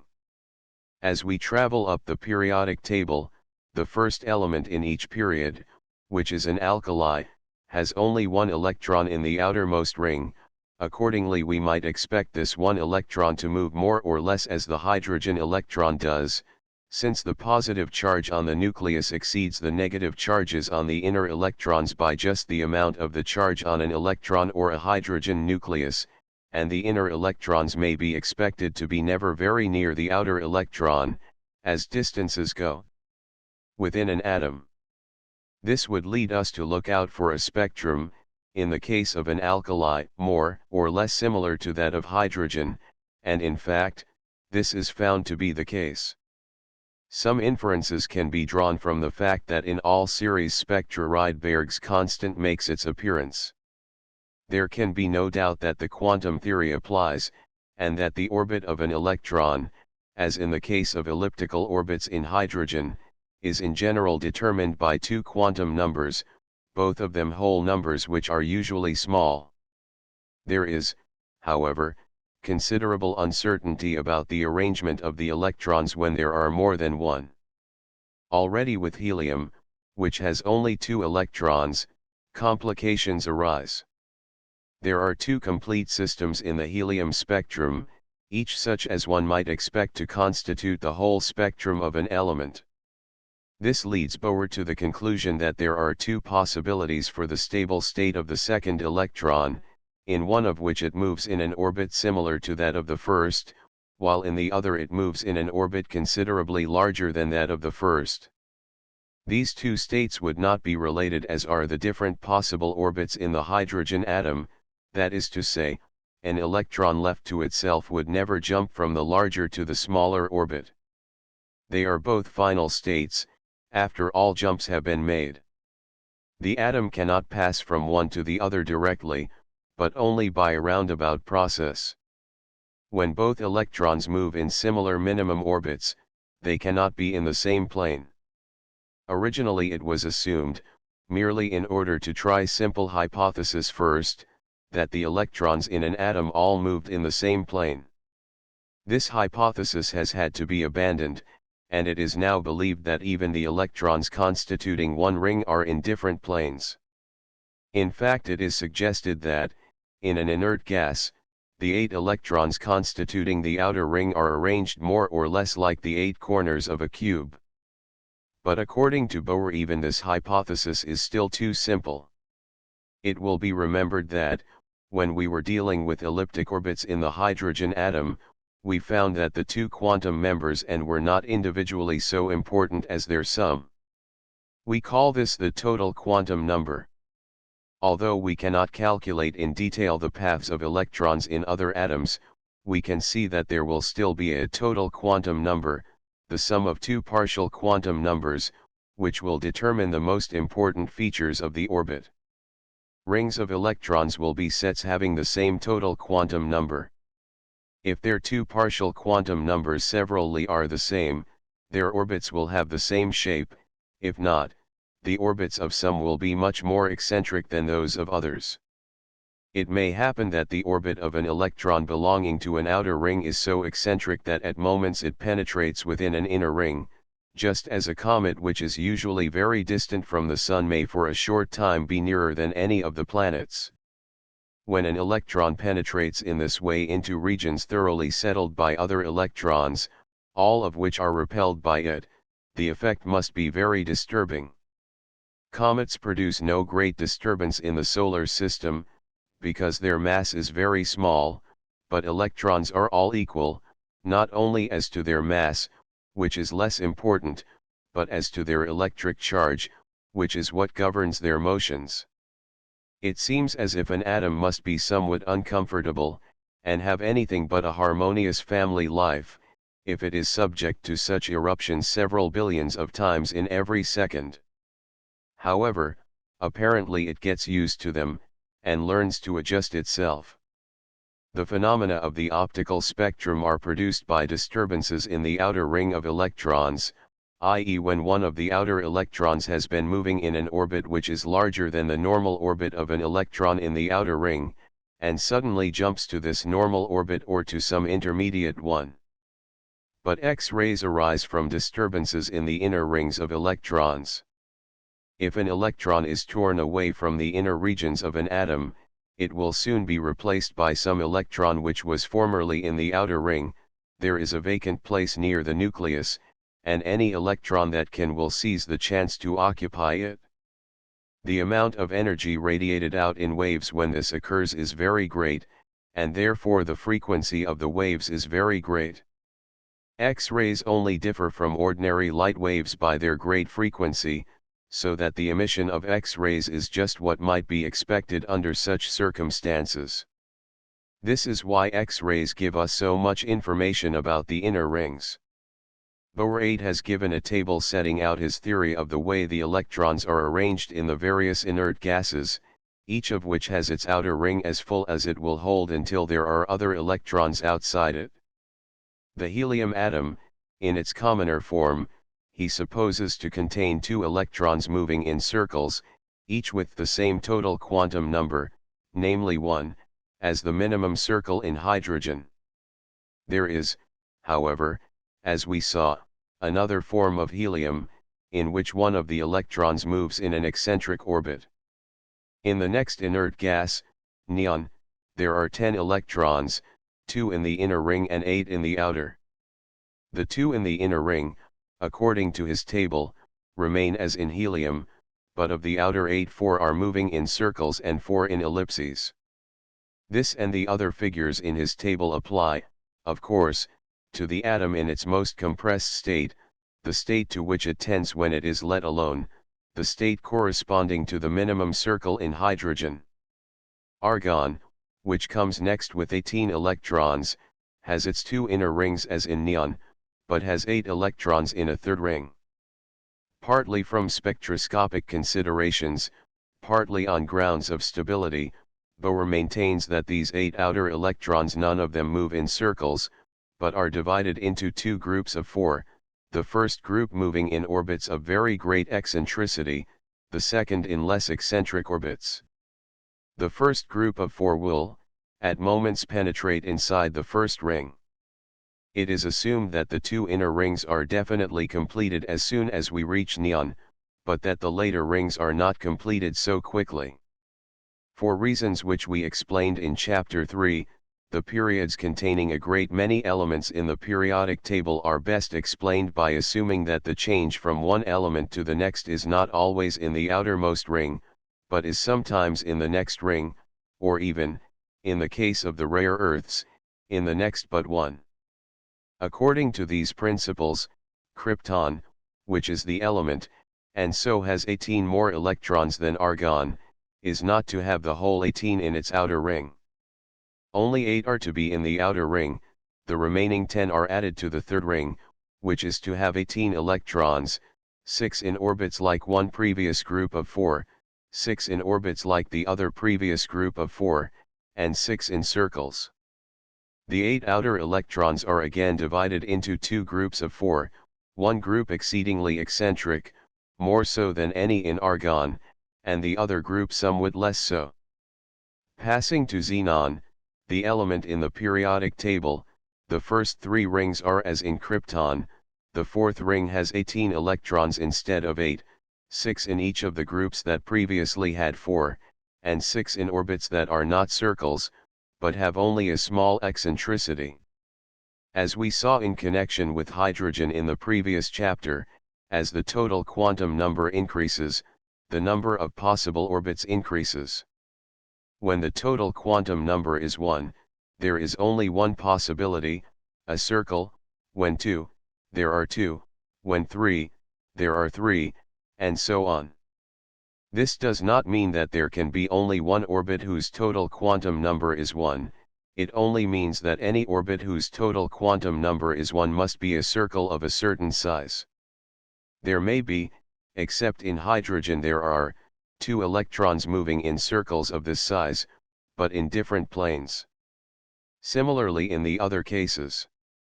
As we travel up the series of total quantum numbers, more and more eccentric orbits become possible, circles always remain possible, but the number of possible types of ellipses increases by 1 at each step. When the total quantum number is 3, third ring, the ratio of the breadth to the height may be 3 or 2 or 1. The ratio 1 corresponds to a circle. When it is 4, fourth ring, the ratio may be 4 or 3 or 2 or 1, and so on. When the breadth is very much greater than the height, the orbit is very eccentric. Bohr holds that in each ring the more eccentric orbits are filled first, and the less eccentric later. He bases this view on considerations of stability, because we always have to account for the fact that the system of electrons does not break down more often than it does. In accordance with this principle, the outer, fifth, ring in xenon is to have 8 electrons divided into 2 groups of 4, the first group having the most eccentric orbits possible at this stage, length 5 times the breadth, the second group having the next most eccentric orbits, length 5 times half the breadth. For convenience, we are speaking as if the orbits of the electrons were still ellipses and circles, but of course this is only very roughly true when we have to deal with a crowd of electrons which all have to dodge each other. It is only true to the same degree that a person walking along Oxford Street in the afternoon walks in a straight line. A straight line gives the general direction of his movement, but he is always deviating from it to get out of people's way. Similarly, the electrons, when they come close together, repel each other violently, and shove each other out of the smooth circular or elliptical course. But for general descriptive purposes it is convenient to ignore this. What we can hope to find out about the electrons is the quantum numbers of their orbits, because these determine the spectral lines. But we cannot hope with our present mathematical knowledge to calculate exactly the orbit of an electron with 2 given quantum numbers, although we can see in a general way what sort of orbit it must be. This is to be borne in mind when, for brevity, we speak of ellipses and circles in connection with atoms that have a great many electrons. Between xenon and nidon comes the period of 32 elements, so that in constructing a model of the nidon atom in its normal state we have to find room for 32 new electrons. This is done as follows: the first 3 rings remain unchanged, the fourth is augmented to contain 32 electrons, 8, in each group that previously held 6, and 8 in circular orbits. The fifth ring is increased from 8 electrons to 18, of which there are 6 in each group that previously held 4, and 6 in a new group of slightly eccentric orbits. The sixth ring contains 8 electrons, 4 moving in very eccentric orbits, length 6 times breadth, the other 4 in less eccentric orbits, length 3 times breadth. It would of course be possible to go on constructing models of atoms with larger numbers of electrons, but after nidon only 6 more elements are known, and they are breaking down through radioactivity. It seems therefore that the series stops where it does because heavier atoms would not be stable. However, since new elements are discovered from time to time, we cannot be sure that no element heavier than uranium will ever be discovered. It would therefore be rash to get to work to prove that such elements are impossible. It must not be supposed that the above models of complicated atoms have the same degree of certainty as the theory of the hydrogen atom. They are as yet in part speculative. But it is in the highest degree probable that the models give a more or less correct general picture of the way the electrons behave when the atoms in question are in their most stable state. The emission of light and X-rays occurs when one electron makes a transition towards the most stable configuration, which is the one intended to be described by the models we have been considering. Absorption, on the contrary, takes place when there is a transition away from the most stable configuration under the influence of outside forces. 80p. CITP 113. 9 X-rays. Everybody knows something about X-rays, because of their use in medicine. Everybody knows that they can take a photograph of the skeleton of a living person, and show the exact position of a bullet lodged in the brain. But not everybody knows why this is so. The reason is that the capacity of ordinary matter for stopping the rays varies approximately as the fourth power of the atomic number of the elements concerned. Thus carbon, whose atomic number is 6, is 1296 times as effective as hydrogen in stopping X-rays. Oxygen, whose atomic number is 8, is 4096 times as effective as hydrogen. Nitrogen, whose atomic number is 7, is 2401 times as effective as hydrogen. Calcium, whose atomic number is 20, is 160,000 as effective as hydrogen. The human body consists mainly of carbon, oxygen, nitrogen, and hydrogen, but the bones consist mainly of calcium. Consequently, X-rays which go through the rest of the body easily are stopped by the bones, with the result that we get a photograph of the skeleton. Lead, of which the atomic number is 82, is about 45 million times as effective as hydrogen and about 280 times as effective as calcium, so it no wonder that bullets come out clearly in X-ray photographs. In this chapter we shall be concerned with the physical nature of X-rays, not with their application to medicine. When swiftly moving electrons strike ordinary matter, which happens in the case of so-called cathode rays and rays, they give rise to X-rays, which were discovered by Röntgen in 1895. It was not known until 10 years later whether these rays were longitudinal or transverse. Then Barkla showed that they are transverse, like light, and it is now known that they only differ from light by their very much greater frequency. When a body is hit by X-rays, it gives out X-rays itself, which are called secondary X-rays. These in turn give rise to tertiary X-rays. The X-rays emitted by a body are of two sorts, partly mixed and having no particular relation to the body which emits them, partly characteristic of the body. It is only the latter that can be said to have a spectrum belonging to the substance of which the body is composed. The characteristic X-rays emitted by an element, when analyzed, are found to consist of only a few sharp lines, giving a very simple spectrum, which varies in a perfectly regular manner with the atomic number.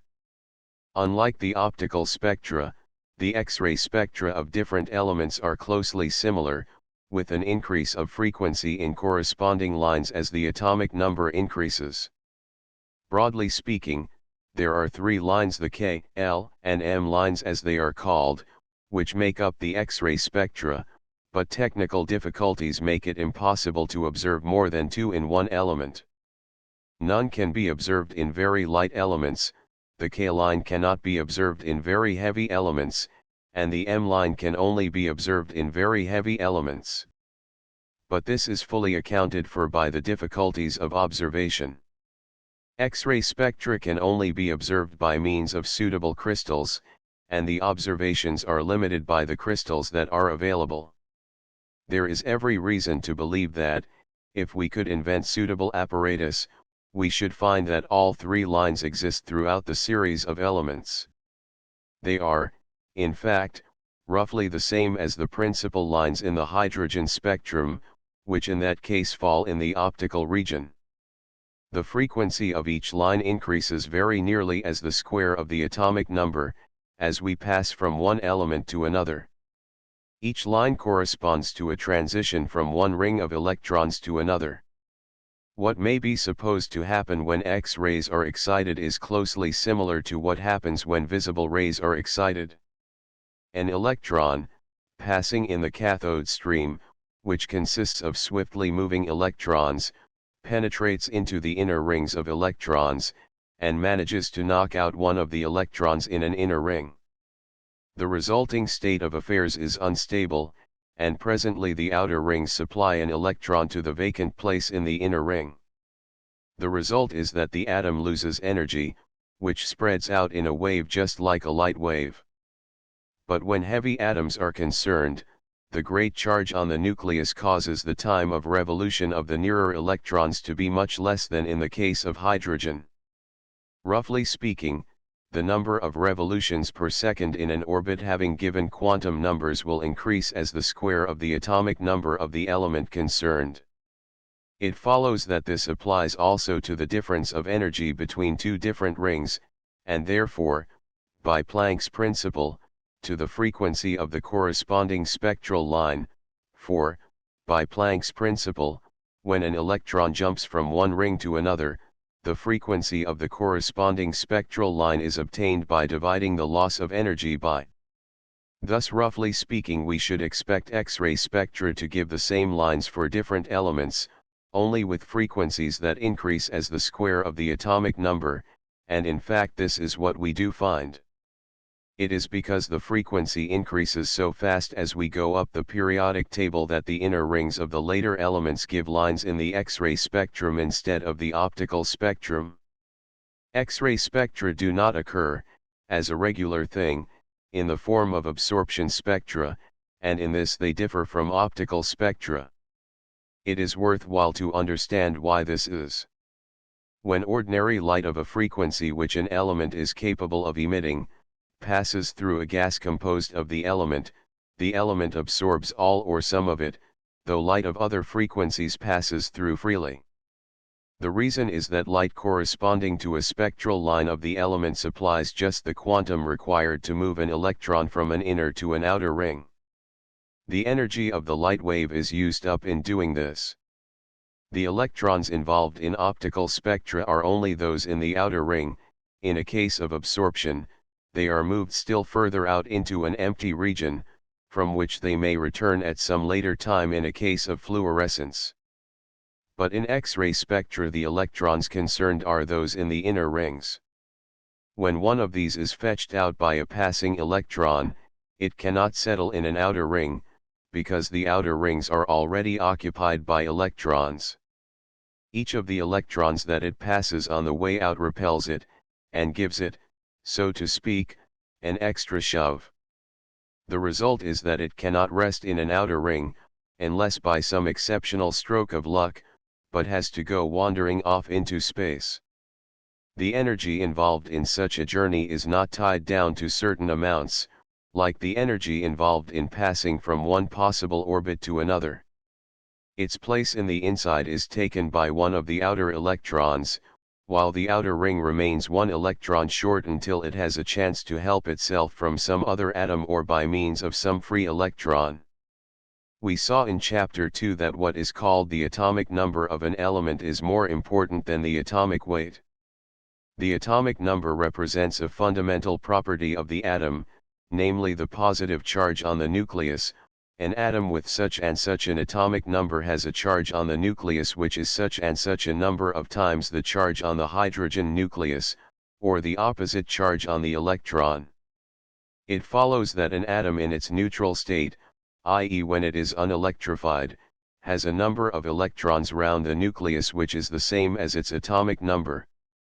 But atomic weight had the prestige of tradition as the characteristic by which atoms should be arranged in a series, and the few cases, 4 in all, where the periodic table inverts the order of atomic weights were felt to be annoying. X-ray spectra, however, have given a decisive victory to the classification by atomic numbers. We saw that different elements have very similar X-ray spectra, except that the frequencies of corresponding lines increase as the square of the atomic number, approximately, as we pass from element to element. This law is fulfilled just as exactly in cases in which the atomic weight would invert the order as it is in other cases. This is what theory would lead us to expect, if each step up the periodic series makes an increase of 1 in the positive charge on the nucleus, and on any other hypothesis it seems scarcely possible.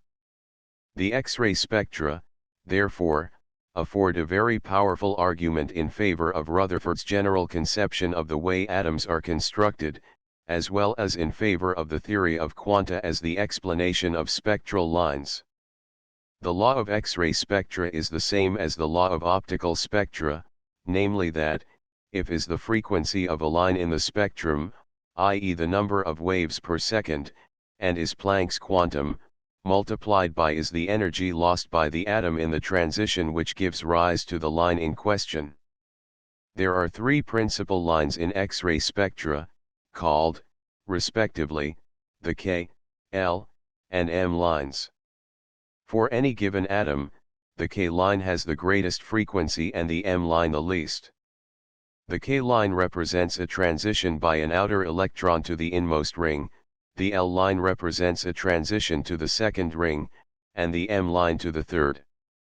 Each line, closely examined, is found not to be single, but to consist of several neighboring lines corresponding to different starting points for the electron, but all having the same end point. Since we can observe the frequencies of the different lines, we can infer from the X-ray spectra what are the differences between energies of electrons in different rings. Everything confirms the theory of the structure of atoms which was suggested by the hydrogen spectrum and the facts upon which the periodic table is based. Another very instructive fact which emerges from the study of X-ray spectra concerns the fine structure, of which, as we saw in Chapter 7, the explanation is to be sought in the substitution of Einstein's principles for Newton's. In the case of hydrogen, the different lines of the five structures are so near together that accurate measurements of their distance apart are very difficult. But the distance between them, as we pass to later elements, ought to increase roughly as the fourth power of the atomic number, so that measurements become much easier for high atomic numbers. On this point, the empirical evidence obtained from X-ray spectra agrees closely with the theory developed by Sommerfeld. This theory depended, it will be remembered, on the fact that, according to the doctrine of relativity, an electron which moves in an eccentric orbit has to go rather more than once round its orbit before getting back to the point at which it is nearest to the nucleus. The X-ray observations establish this theory much more firmly than is possible by the help of optical spectra alone. It must be understood that, so far as quantum numbers are concerned, the actual orbits of electrons in atoms that have many rings are the same as the possible orbits of the one electron in the hydrogen atom. The partial dimensions are not the same. The radius of the minimum circle, roughly speaking, varies inversely as the atomic number, so that in uranium it might be expected to be about 92 times smaller than in hydrogen. The velocity of the inside electron in its minimum orbit varies roughly as the atomic number, and the number of revolutions per second roughly as the square of the atomic number. But the radius multiplied by the velocity is independent of the atomic number. To a first approximation, the mass of the electron multiplied by its velocity multiplied by the circumference of its orbit, when it moves in a circle, will always be in the inmost ring, in the second, in the third, and so on. The important thing to know about an orbit is what are its quantum numbers, i.e. what multiples of are involved.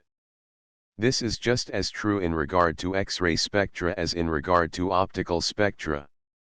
It will be seen that the electron in a hydrogen atom has, in a certain sense, more freedom than one of the many electrons in heavier atoms.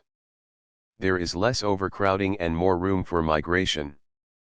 Under the influence of incident light, the hydrogen electron can move out to a larger orbit. Presently, when the light is gone, it can return again. But an electron in one of the inner rings of a heavy atom cannot remove at will to another orbit. If it is forced to leave its orbit, it has to leave the atom altogether. The other paths which the quantum theory permits are occupied, until we get to a considerable distance from the nucleus, whereas in hydrogen they are vacant. Paths that have large quantum numbers, though possible in theory, cannot occur in practice, at any rate in the laboratory, because they are so large that they would cause the electron to get into the region of other atoms. In certain nebulae, where matter is almost inconceivably tenuous, the spectrum shows that electrons can travel round hydrogen nuclei in orbits whose total quantum number is as large as 30. But even in the nearest approach to a vacuum that we can create artificially, there are still too many atoms for such large orbits to be possible. That is why there is a limit, in practice, to the number of lines in the spectrum of an element, although, in theory, the number of possible lines is infinite. X radioactivity. Shortly after the discovery of X-rays, the world was startled by the discovery of radioactivity. The discoverer was the French physicist Becquerel. What first led him into the discovery was the fact that a very sensitive photographic plate was put away in a dark cupboard with a piece of uranium, and was found afterwards to have photographed the uranium in spite of the complete darkness. On investigating this remarkable phenomenon, Becquerel found that the rays which produced the photograph came from the uranium itself, and did not depend upon any previous exposure to light, as is the case with fluorescent substances. Uranium was found to be able to produce rays out of itself apparently indefinitely, and these rays were very powerful. At first the discovery was upsetting. It seemed to go against the conservation of energy, because the energy radiated by the uranium was to all appearances created out of nothing. This turned out not to be the case. The energy, as we shall see, comes out of the nucleus of the uranium atom. But something equally astonishing was found to happen. In radioactivity, one element turns into another. Throughout the Middle Ages, chemists had tried in vain to transmute elements. The impossibility of doing so seemed to be one of the most certain results of chemistry. This has proved to be a mistake. In radioactivity, atoms of one element throw out particles from the nucleus and become atoms of another element. Radioactivity is associated in popular thought with radium, but in fact the discovery of radium was caused by that of radioactivity, not vice versa. Monsieur and Madame Curie, who were working under Becquerel, observed that pitchblende, from which uranium is obtained, is more radioactive than pure uranium. They inferred that it must contain some very radioactive constituent, much more active than uranium. The search finally led Madame Curie to the new element radium. Since then, a number of new radioactive elements have been discovered. Sommerfeld, OPCITP 56, enumerates 40 of them, and there is no reason to suppose the list complete. Before going into the process by which a radioactive atom disintegrates, let us consider the rate at which different radioactive substances decay. The atoms of radioactive substances are like a population which has a certain death rate. In a given time, a given percentage of them die, and are born again as atoms of a different substance. But they are not endowed, like human beings, with a certain span of life. Some live a very short time, and some a very long time. The old ones are no more liable to death than the young ones. So far as we can tell, any population of atoms of a given radioactive element will lose a certain proportion in a given time, quite regardless of the question whether the atoms are old or young. It is customary to measure the rapidity of disintegration by the length of time that it takes for half of a given collection of atoms to die. This period varies enormously from one substance to another. Uranium, which is only very slightly radioactive, takes 4,500 million years, in its most stable form, for half its atoms to decay. The first product of their disintegration is a substance of which half decays in just under 24 days. This breaks down into a substance for which the period is less than a minute and a quarter. The next substance has an uncertain period, estimated at 2 million years. At this stage, two different products may be formed, one of which in turn becomes radium, of which the period is 1,580 years, while the other becomes protactinium, of which the period is 12,000 years, the next product being actinium.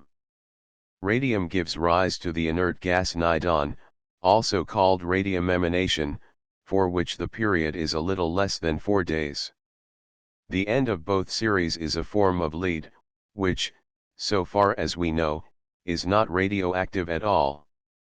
There is a separate family starting from thorium, which has the atomic number 90, This also ends in a form of lead, atomic number 82. Some radioactive products decay so fast that half of them die in a tiny fraction of a second. The shortest time is estimated at 100,000th of a millionth of a second, but this is more or less conjectural. It must not be supposed that, if half the atoms of a substance die in a certain period, all will die in double that period.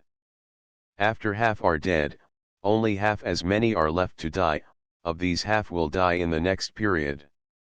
Thus to take radium, given a certain number of atoms of radium, half decay in 1580 years, and half are left at the end of that time. In the next 1580 years, half of that half will decay, and a quarter of the original number will be left. At the end of a third period of 1580 years, an eighth of the original number will be left, and so on. The exact circumstances which make a radioactive atom break up are not known, we only know statistical averages.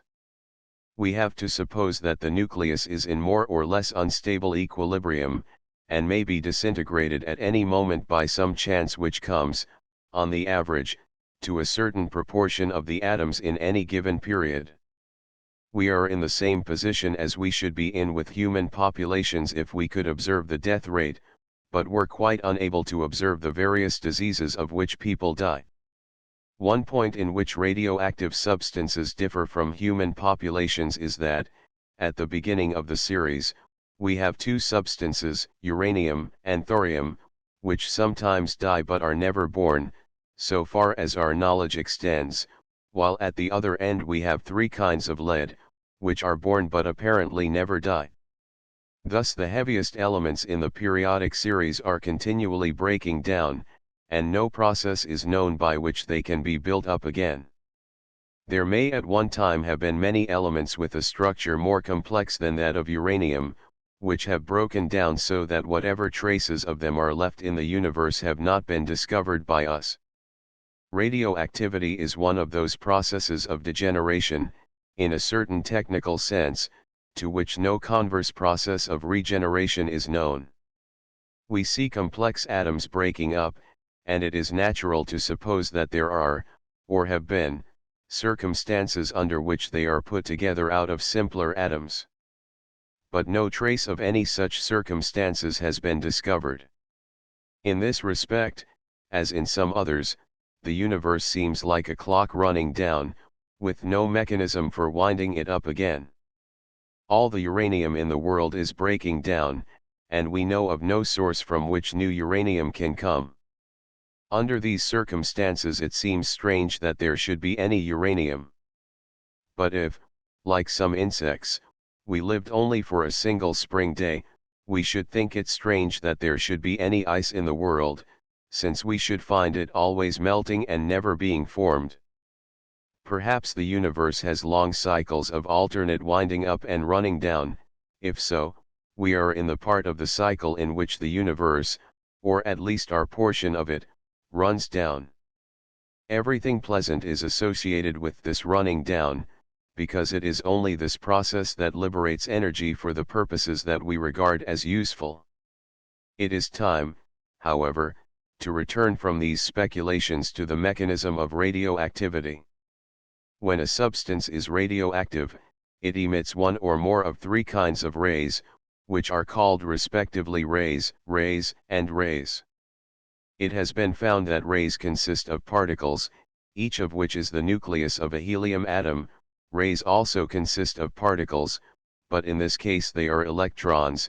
Rays do not consist of particles, but are of the nature of light waves, only with a very much higher frequency, higher even, sometimes 20 times higher, than that of X-rays. We need not further consider the rays, which do not concern the transformations of the nucleus. It is the rays and rays that produce the results in which we are interested. We will begin with the rays. The rays are compounded of particles which are nuclei of helium, and thus have a positive charge double that of the hydrogen nucleus, and a mass, or weight, 4 times that of the hydrogen nucleus. They are shot out with a velocity which may reach to nearly a tenth of the velocity of light. Since they have a double positive charge, they attract electrons, and therefore it is not surprising that they tear away electrons from any atoms they may meet, and so cause the matter on their path to become positively electrified. When they have captured the two electrons that they desire, they become ordinary unelectrified helium atoms. Being small and heavy and swift, they have great power of penetration through ordinary matter. They come from the nucleus of the atom, which thus loses 2 units of positive electricity, and therefore is moved down 2 places in the periodic series. At the same time the atomic weight diminishes by 4, because the helium nucleus is 4 times as heavy as the hydrogen nucleus. If the particle left the electrons of the atom undisturbed, there would be an excess of 2 electrons in the atom after its departure, but in fact it generally tears away at least 2 electrons as it goes. If it loosens more than 2, the atom will become positively electrified until it can annex free electrons from its surroundings. In the end it settles down into an ordinary unelectrified atom of an element whose atomic number is less by 2 than that of the original atom. Thus radium, which has the atomic number 88, sends out particles and becomes nidon, with atomic number 86. A substance may, however, be radioactive by sending out rays instead of rays. Some substances send out one kind, some the other, a very few can send out either, and can thus give rise to 2 different products of disintegration. The rays are simply very swiftly moving electrons, the most swiftly moving matter known to us. They attain velocities which reach very nearly the velocity of light. They have been known to travel at the rate of about 297,000 kilometers a second, while light covers 300,000 kilometers a second. A kilometer is about 5/8 of a mile.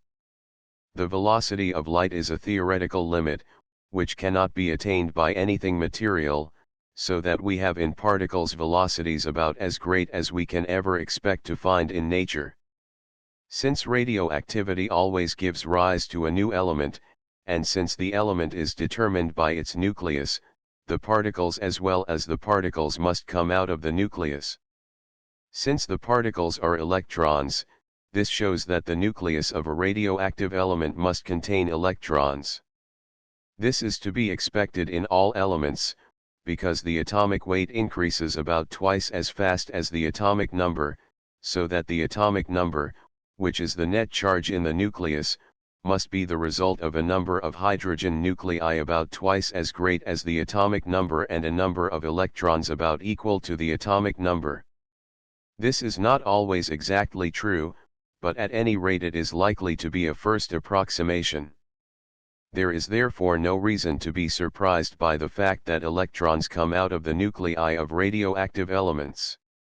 When an electron comes out of the nucleus of an atom, it increases the net charge in the nucleus by 1, and therefore increases the atomic number by 1. Thus it is possible for the atomic number to be increased by the loss of something from the nucleus, provided what is lost is an electron. But although the atomic number is increased, the atomic weight is not. The electron weighs so little that its loss makes no appreciable difference to the atomic weight. Moreover, since the net charge on the nucleus is increased by 1, the atom will secure another planetary electron as soon as possible. Thus in the end the effect of a radioactive change by the emission of particles ought to be to leave the atomic weight unchanged while increasing the atomic number by 1. The result of one emission of particles followed by 2 of particles is thus to deprive the nucleus of a helium nucleus and 2 electrons, without, in the end, changing the atomic number. Thus uranium has 2 very stable forms, called uranium I and uranium-2. Uranium I is the great-grandfather of uranium-2. Uranium I, by means of rays, gives rise to uranium, of which half decays in little less than 24 days.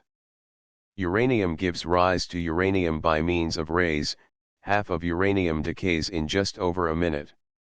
Uranium, by means of rays again, gives rise to uranium-2. Uranium I and II both have atomic number 92, uranium has atomic number 90, and uranium has atomic number 91. Thus the two stable forms of uranium have the same atomic number although they have different atomic weights, 238 and 234. Again, the various radioactive series all end in some form of lead. The three forms are called respectively radium lead, actinium lead, and thorium lead, after their respective ancestors. These all have the same atomic number as ordinary lead, 82, but their atomic weights differ. Ordinary lead has the atomic weight 207.2, radium lead, 206.0, thorium lead, 207.9. It is probable, however, that ordinary lead is a mixture of two or more kinds of lead, and perhaps this is also the case with what counts as thorium lead. The reason for this view is that it is now probable that every perfectly pure element has an atomic weight which is almost exactly an integer. When two elements have the same atomic number, they are called isotopes. Apart from radioactivity, the only discoverable property in which isotopes differ is atomic weight. They have the same net charge in the nucleus, and therefore the same number of planetary electrons, and the same possible orbits of the electrons. Consequently, their chemical properties are the same, their optical spectra are the same, and even their X-ray spectra are the same. All this is as it should be according to theory. It is no wonder that the existence of isotopes remains so long unknown. They first became known through observations of radioactive products. But it has lately become known, through the work of F. W. Aston, that there are many isotopes in regions of the periodic table where radioactivity can hardly be supposed to take place. Aston found means, in a gas containing atoms of different weights, by which he separated the heavier and lighter atoms. He thus obtained two pure gases out of a mixture which had hitherto been wrongly supposed to be pure. The result was to show that atomic weights are very approximately integers in many cases in which this was thought not to be the case. Thus neon, which has the atomic weight 20.2, is found to consist of a mixture of two gases, one having atomic weight 20, the other 22. Chlorine, which has the atomic weight 35.46, is a mixture of two kinds having atomic weights 35 and 37 respectively. Krypton turns out to consist of as many as 6 isotopes, xenon, of 7, 2 of which however are more or less doubtful.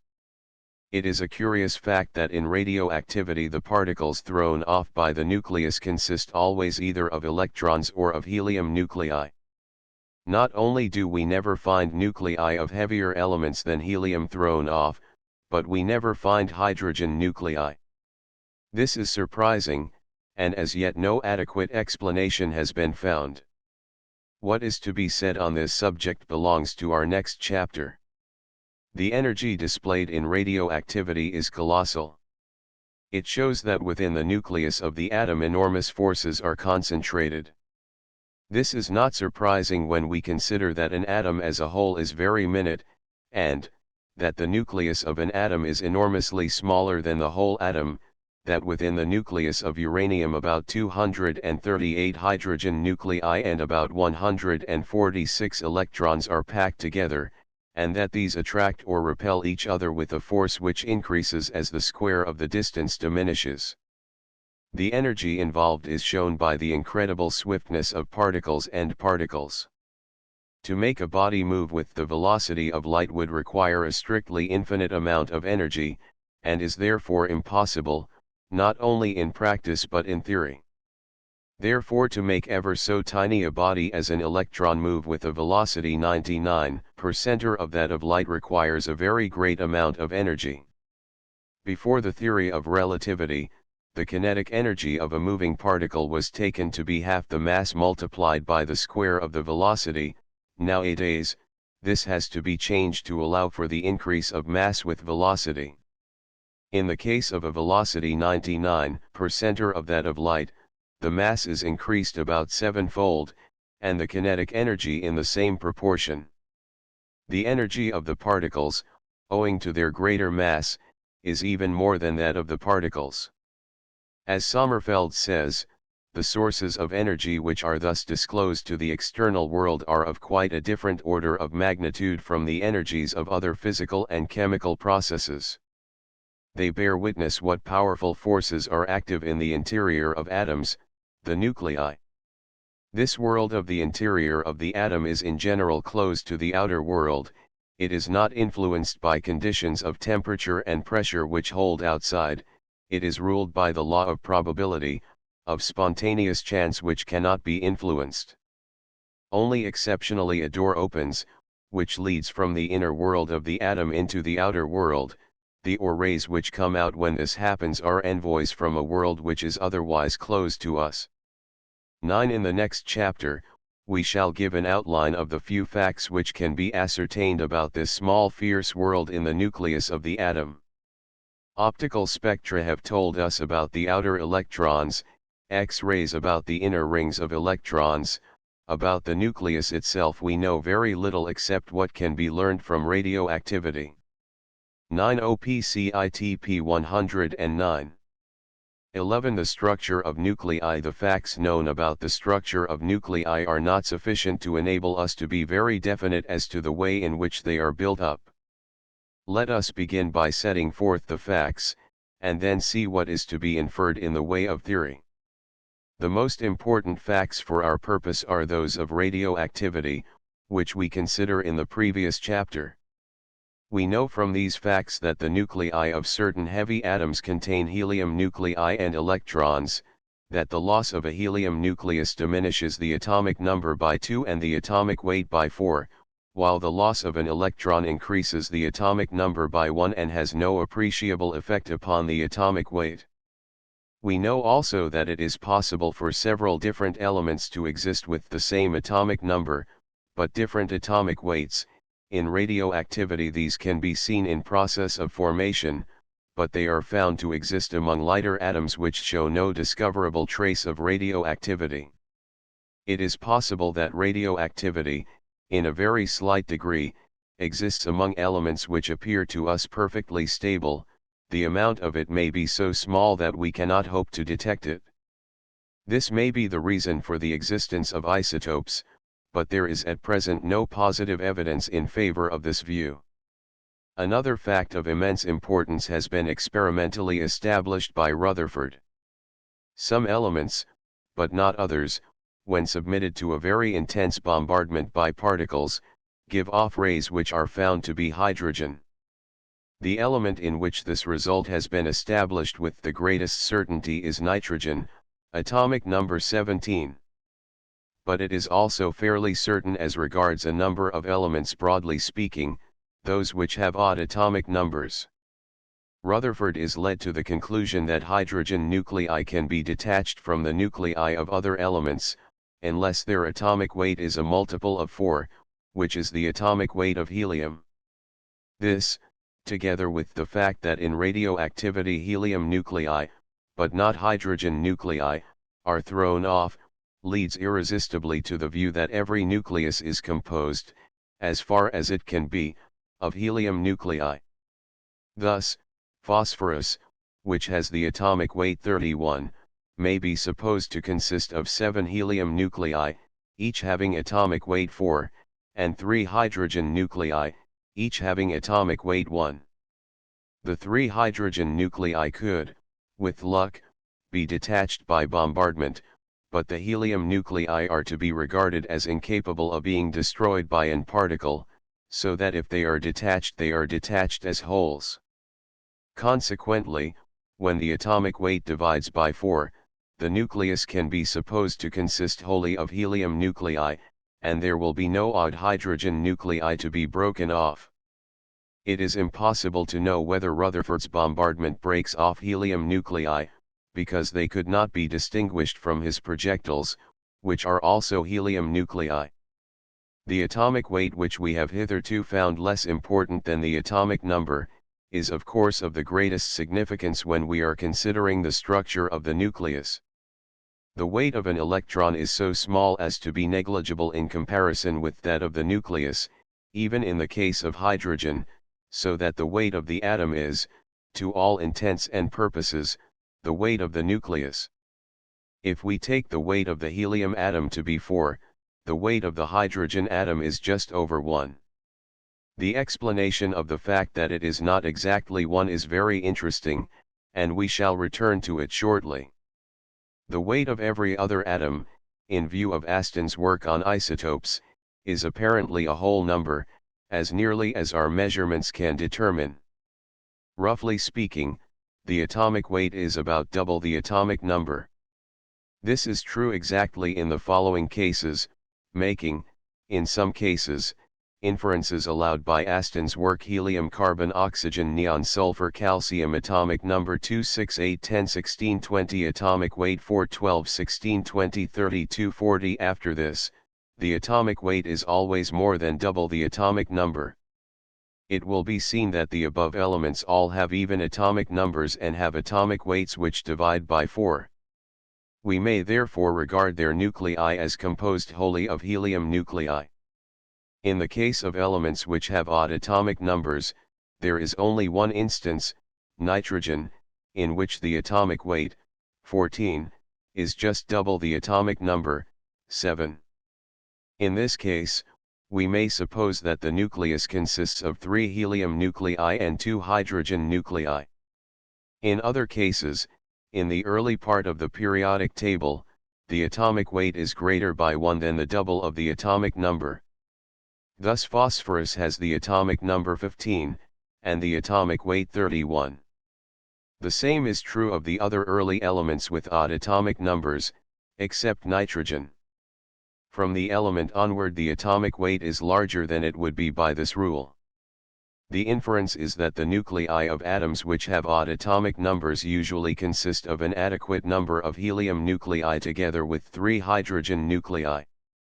The peculiarity of nitrogen is perhaps connected with the fact that Rutherford found it the easiest element from which to detach hydrogen nuclei.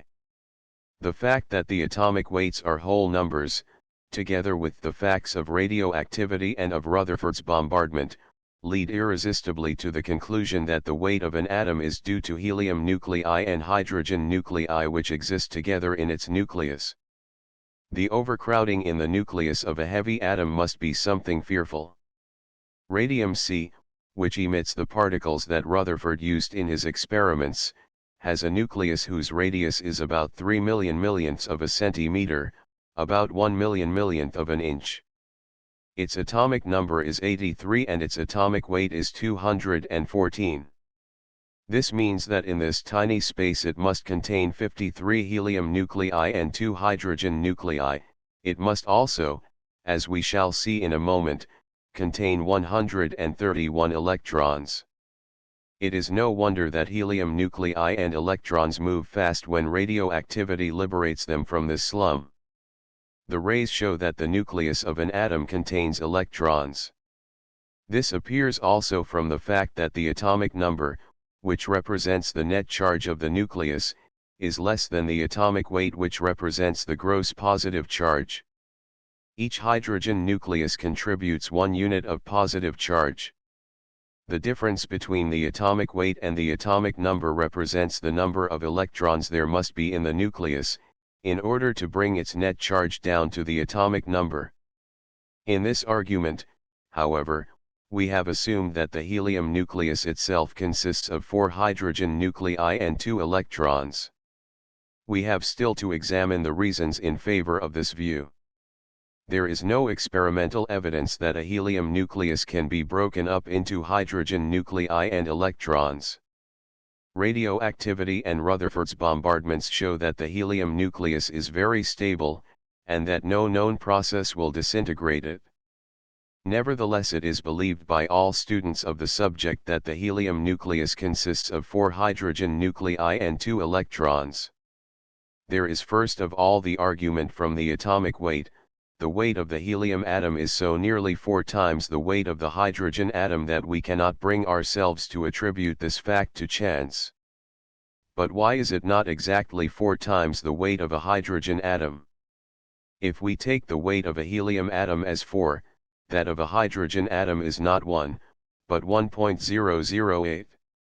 According to everyday notions, this would be impossible if a helium nucleus consisted of 4 hydrogen nuclei. The electrons may be ignored, as their contribution to the weight is negligible.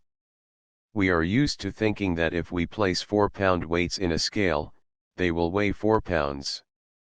This, however, is only approximately true. In ordinary cases it is so nearly true that we could never discover the error experimentally, but in extraordinary cases, such as the helium nucleus, it may be sufficiently untrue for our measurements to be able to detect the difference.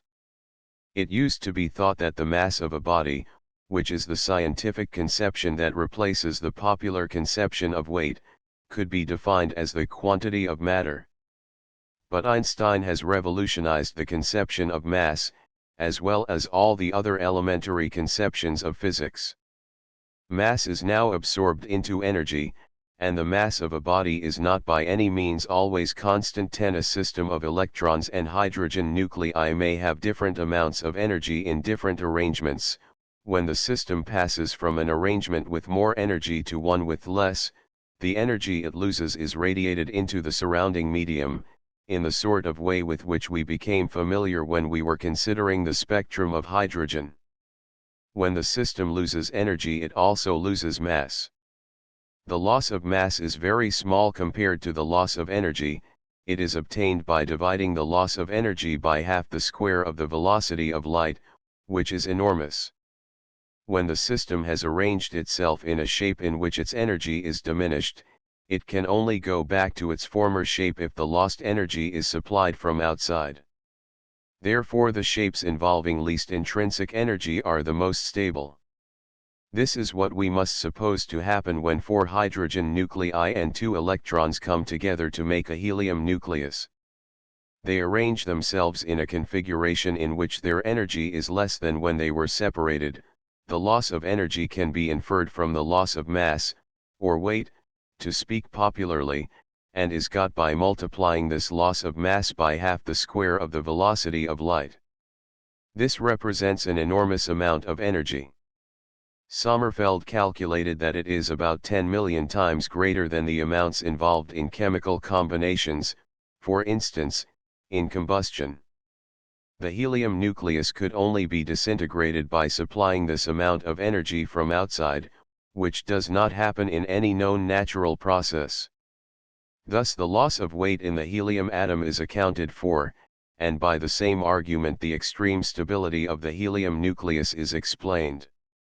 It is clear that, for the sake of unity and simplicity, it is desirable, if possible, to regard the helium nucleus as consisting of hydrogen nuclei and electrons. If we do not do so, we shall have to admit the helium nucleus as a third ultimate constituent of matter, having, by a strange coincidence, just twice the electric charge and 4 times the amount of matter that exists in the hydrogen nucleus. It must be admitted that this is a possible hypothesis. There are no known facts that prove it to be false. But until we are forced to adopt it, we shall prefer the simpler view that the helium nucleus is complex, like every other except hydrogen, and that its relations of mass and charge to the hydrogen atom are not a lucky fluke. Everything known about nuclei is consistent with the hypothesis that they are composed of hydrogen nuclei and electrons. The evidence that they consist of hydrogen nuclei, electrons, and helium nuclei is overwhelming. The further step, which dissolves the helium nucleus, is more or less hypothetical, but it is a step which we may take with a reasonable assurance that it will prove justified. The study of nuclei is still in its infancy, but is likely to make rapid advances in the near future. Meanwhile, we may assume, though not with complete certainty, that all matter consists of hydrogen nuclei and electrons, which are therefore the only elements in the strict sense of the word. Whether these two will ultimately prove to be modifications of some one more fundamental substance, it is quite impossible to say. For the present, they represent the frontier of scientific knowledge, and what lies beyond is as yet mere speculation. As to the way in which the 4 hydrogen nuclei and the 2 electrons are arranged in the helium atom, mathematical considerations ought to be able to give us information, but so far they have not given much. One model which is suggestive is the following: imagine a somewhat primitive wheel, with 4 spokes, and an axle that sticks out some distance to either side. Place the 2 electrons at the ends of the axle, and the 4 hydrogen nuclei at the ends of the spokes, and imagine the wheel going round with suitable velocity. The wheel and spokes and axle are of course imaginary, and are only intended to illustrate the relative positions of the nuclei and electrons. This gives a configuration which has a certain degree of stability, and a faddish shape which is indicated by a certain amount of experimental evidence. It seems, however, that the degree of stability in this model is less than that required to account for the fact that no known process will disintegrate a helium nucleus. There is also a difficulty as regards the size of the helium nucleus. Taking our model and applying the quantum theory to the revolutions of the hydrogen nuclei, we can determine the radius of the circle in which they move as we determine the minimum orbit in the hydrogen atom. The result is that the size of the radius should be about 5 million millionths of a centimeter. This is about 17 times too large, according to Rutherford's experimental evidence. It is possible, nevertheless, that our model may be right, because the forces between electrons and hydrogen nuclei may obey different laws, at such very tiny distances, from those which they obey at ordinary distances. We may hope to know more on this subject at no distant date, but for the present we must remain in doubt. 10. This subject of the variability of mass will be resumed in Chapter 13. 12. The new physics and the wave theory of light. In the physics of the atom, as it has become in modern times, everything is atomic, and there are sudden jumps from one condition to another.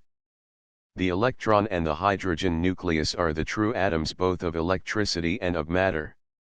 According to the quantum theory, there are also atomic quantities, not of energy as was thought when the theory was first suggested, but of what is called action.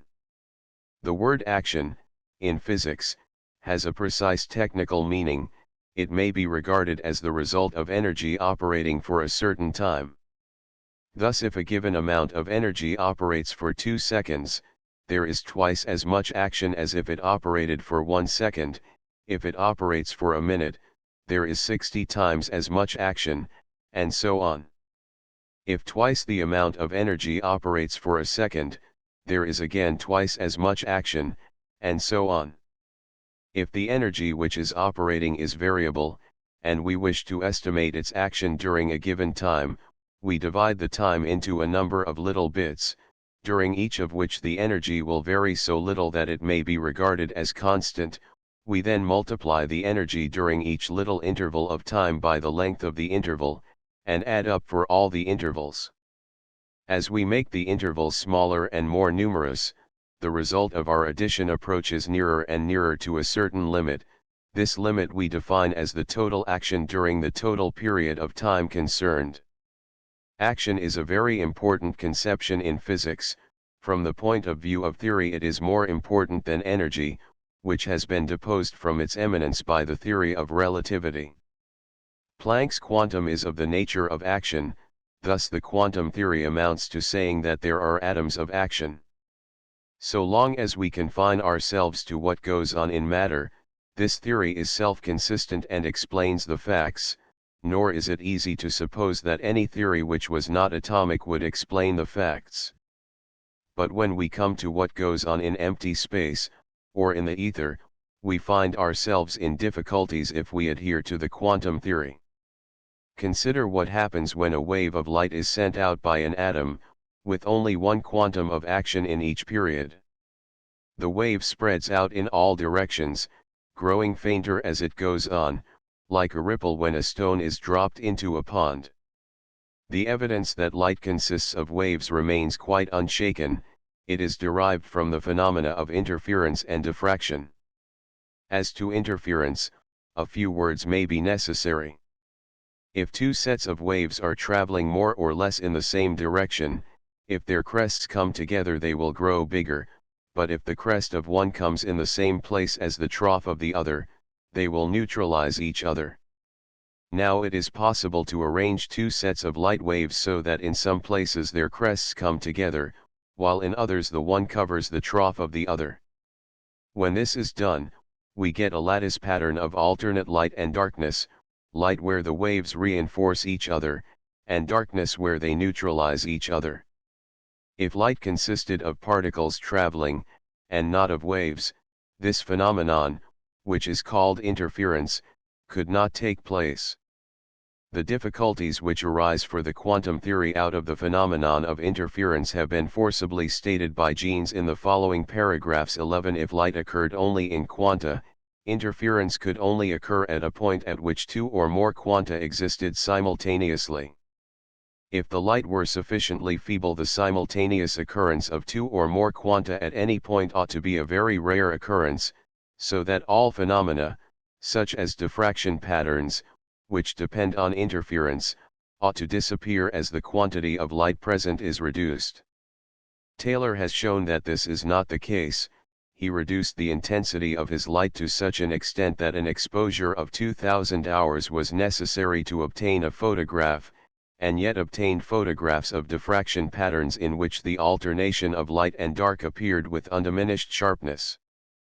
In Taylor's experiment, the intensity of light was about 1 light quantum per 10,000 cubic centimeters, so that if the quanta had been concentrated, nothing of the nature of a diffraction could possibly have been observed.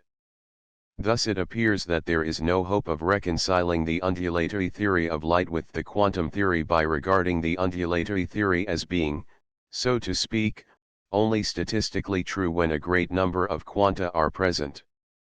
One theory cannot be the limit of the other in the sense in which the Newtonian mechanics is the limit of the quantum mechanics, and we are faced with the problem of combining two apparently quite irreconcilable theories.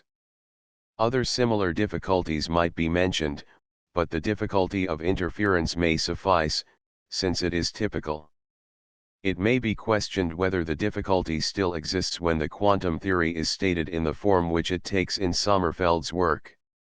We no longer have little parcels of energy, what we have is a property of periodic processes. It would not be accurate to state this property in the form, the total action throughout a complete period of any periodic process is or an exact multiple of. But although this statement would not be accurate, it gives, as nearly as is possible in non-mathematical language, a general idea of the sort of thing that is affirmed by the modern form of the quantum theory. In order to reconcile this principle with the facts about the diffusion of light, it is only necessary to avoid dividing the ether into imaginary particles. As the light wave travels outward, so long as it meets no obstruction, its energy remains constant, though it is more diffused, so that there is less of it in any given area of the wave front. But while we remain in empty space, the wave must be treated as a whole, and the quantum theory must not be applied to separate little bits of it. The quantum theory has to do, not with what is happening in a point at an instant, but with what happens to a periodic process throughout its whole period. Just as the period occupies a certain finite time, so the process occupies a certain finite space, and in the case of a light wave traveling outward from a source of light, the finite space occupied by the process grows larger as it travels away from the source. For the purposes of stating the quantum principle, one period of a periodic process has to be treated as an indivisible whole. This was not evident at the time when Jean's report was written, 1914, but has been made evident by subsequent developments. While it makes the quantum principle more puzzling, it also prevents it from being inconsistent with the known facts about light. It must be confessed that the quantum principle in its modern form is far more astonishing and bewildering than is its older form. It might have seemed odd that energy should exist in little indivisible parcels, but at any rate it was an idea that could be grasped. But in the modern form of the principle, nothing is said, in the first instance, about what is going on at a given moment, or about atoms of energy existing at all times, but only about the total result of a process that takes time. Every periodic process arranges itself so as to have achieved a certain amount by the time one period is completed. This seems to show that nature has a kind of foresight, and also knows the integral calculus, without which it is impossible to know how fast to go at each instant so as to achieve a certain result in the end. All this sounds incredible. No doubt the fact is that the principle has assumed a complicated form because it has forced its way through, owing to experimental evidence, in a science built upon totally different notions. The revolution in physical notions introduced by Einstein has as yet by no means produced its full effect. When it has, it is probable that the quantum principle will take on some simple and easily intelligible form. But it will only be easily intelligible to those who have gone through the labor of learning to think in terms of modern physical notions rather than in terms of the notions derived from common sense and embodied in traditional physics. In the last chapter of this book we shall try to indicate the sort of way in which this may affect the quantum principle. It is necessary, however, to utter a word of warning, in case readers should accept as a dogmatic ultimate truth the atomic structure of the world which we have been describing, and which seems at present probable. It should not be forgotten that there is another order of ideas, temporarily out of fashion, which may at any moment come back into favor if it is found to afford the best explanation of the phenomena. The charge on an electron, the equal and opposite charge on a hydrogen atom, the mass of an electron, the mass of a hydrogen nucleus, and Planck's quantum, all appear in modern physics as absolute constants, which are just brute facts for which no reason can be imagined. The ether, which used to play a great part in physics, has sunk into the background, and has become as shadowy as Mrs. Harris. It may be found, however, as a result of further research, that the ether is after all what is really fundamental, and that electrons and hydrogen nuclei are merely states of strain in the ether, or something of the sort. If so, the two elements with which modern physics operates may be reduced to one, and the atomic character of matter may turn out to be not the ultimate truth. This suggestion is purely speculative, there is nothing in the existing state of physics to justify it. But the past history of science shows that it should be borne in mind as a possibility to be tested hereafter. If the possibility should be realized, it would not mean that the present theory is false, it would merely mean that a new interpretation had been found for its results. Our imagination is so incurably concrete and pictorial that we have to express scientific laws, as soon as we depart from the language of mathematics, in language which asserts much more than we mean to assert. We speak of an electron as if it were a little hard lump of matter, but no physicist really means to assert that it is. We speak of it as if it had a certain size, but that also is more than we really mean. It may be something more analogous to a noise, which is spread throughout a certain region, but with diminishing intensity as we travel away from the source of the noise. So it is possible that an electron is a certain kind of disturbance in the ether, most intense at one spot, and diminishing very rapidly in intensity as we move away from the spot.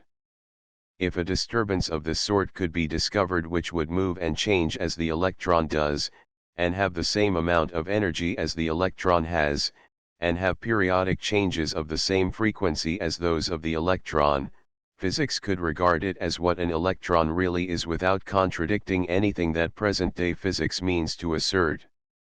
And of course it is equally possible that a hydrogen nucleus may come to be explained in a similar way. All this is, however, merely a speculative possibility, there is not as yet any evidence making it either probable or improbable. The only thing that is probable is that there will be such evidence, one way or other, before many years have passed. 11 Report on Radiation and the Quantum Theory, p. 87. 13 The new physics and relativity. The theory of quanta and the theory of relativity have been derived from very different classes of phenomena. The theory of quanta is concerned with the smallest quantities known to science, the theory of relativity with the largest. Distances too small for the microscope are concerned in the theory of quanta, distances too large for the telescope are concerned in the theory of relativity. Relativity came, in the first instance, from astronomy and the study of the propagation of light in astronomical spaces, and its most noteworthy triumphs have been in regard to astronomical phenomena: the motion of the perihelion of Mercury, and the bending of light from the stars when it passes near the Sun. The material of the quantum theory, on the contrary, is mainly derived from small quantities of very rarefied gases in laboratories, and from tiny particles running about in a vacuum as nearly perfect as we can make it. In the theory of relativity, 300,000 kilometers counts as a small distance. In the theory of quanta, 1/1000th of a centimeter counts as infinitely great. The result of this divergence is that two theories have been pursued by different investigators, because they required different apparatus and different methods. In this final chapter, we shall consider what bearing the two theories have on each other, and, in particular, whether there is anything in relativity that makes the theory of quanta seem less odd and irrational. The theory of relativity, as everyone knows, was discovered by Einstein in two stages, of which the first is called the special theory and the second the general theory. The first dates from 1905, the second from 1915. The first is not superseded by the second, but absorbed into it as a part. We shall not attempt to explain the theory of relativity, which has been done popularly, so far as is possible, in a multitude of books and scientifically in two books which should be read by all who have sufficient mathematical equipment: Hermann Weyl's Space, Time, Matter, and Eddington's Mathematical Theory of Relativity. We are only concerned with the points where this theory touches the problem of atomic structure.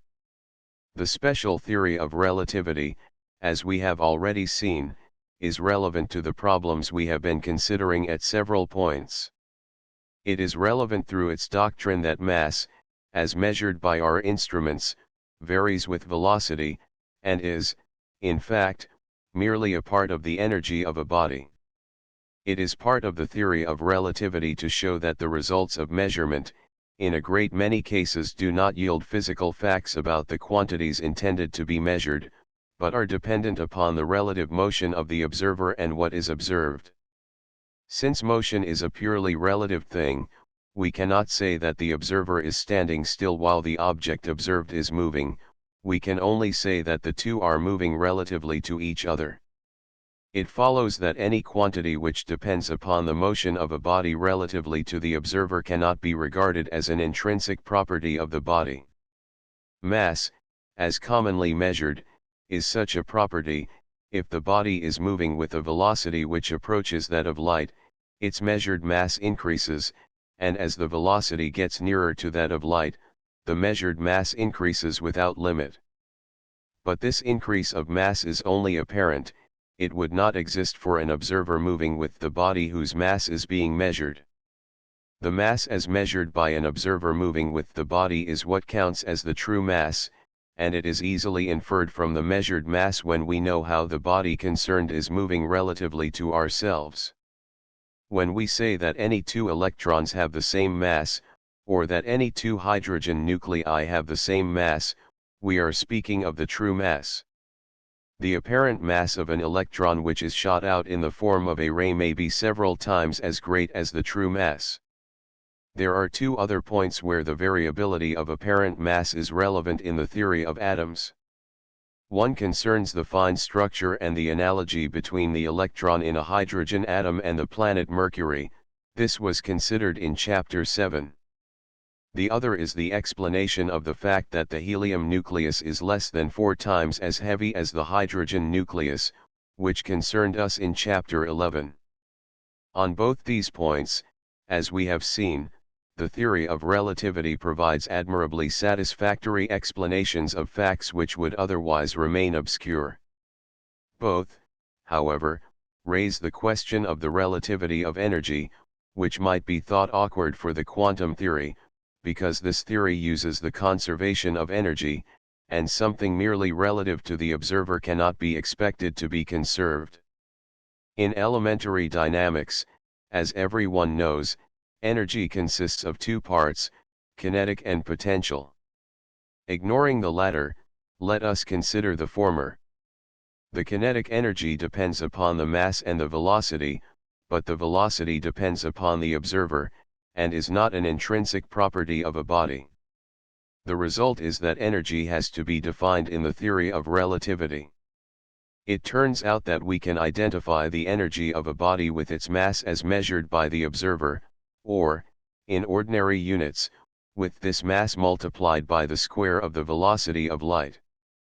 Although, for a particular body, this mass varies with the observer, its sum throughout the universe will be constant for a given observer, however he may be moving 12 in the theory of relativity.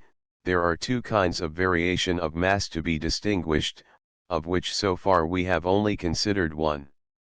We have considered the change of measured mass, as we have called it, which is brought about by a change in the relative motion of the observer and the body whose mass is being measured. This is not a change in the body itself, but merely in its relation to the observer. It is this change which has to be allowed for in deducing from experimental data that all electrons have the same mass. We allow for it by means of a formula, which enables us to infer what we may call the proper mass of the body. This is the mass which it will be found to have by an observer who shares its motion. In all ordinary cases, in which we determine mass, or weight, by means of a balance, we and the body which we are weighing share the same motion, namely that of the Earth in its rotation and revolution, thus weighing with a balance gives the proper mass. But in the case of swiftly moving electrons and particles we have to adopt other ways of measuring their mass, because we cannot make ourselves move as fast as they do. Thus in these cases we only arrive at the proper mass by a calculation. The proper mass is a genuine property of a body, not relative to the observer. As a rule, the proper mass is constant, or very nearly so, but it is not always strictly constant. When a body absorbs radiant energy, its proper mass is increased. When it radiates out energy, its proper mass is diminished. When 4 hydrogen nuclei and 2 electrons combine to form a helium nucleus, they radiate out energy. The loss of mass involved is loss of proper mass, and is quite a different kind of phenomenon from the variation of measured mass when an electron changes its velocity. There is another point, not easy to explain clearly, and as yet amounting to no more than a suggestion, but capable of proving very important in the future. We saw that Planck's quantum is not a certain amount of energy, but a certain amount of what is called action. Now the theory of relativity would lead us to expect that action would be more important than energy. The reason for this is derived from the fact that relativity diminishes the gulf between space and time which exists in popular thought and in traditional physics. How this affects our question we must now try to understand. Consider two events, one of which happens at noon on one day in London, while the other happens at noon the next day in Edinburgh. Common sense would say that there are two kinds of intervals between these two events, an interval of 24 hours in time, and an interval of 400 miles in space. The theory of relativity says that this is a mistake, and that there is only one kind of interval between them, which may be analyzed into a space part and a time part in a number of different ways. One way will be adopted by a person who is not moving relatively to the events concerned, while other ways will be adopted by persons moving in various ways.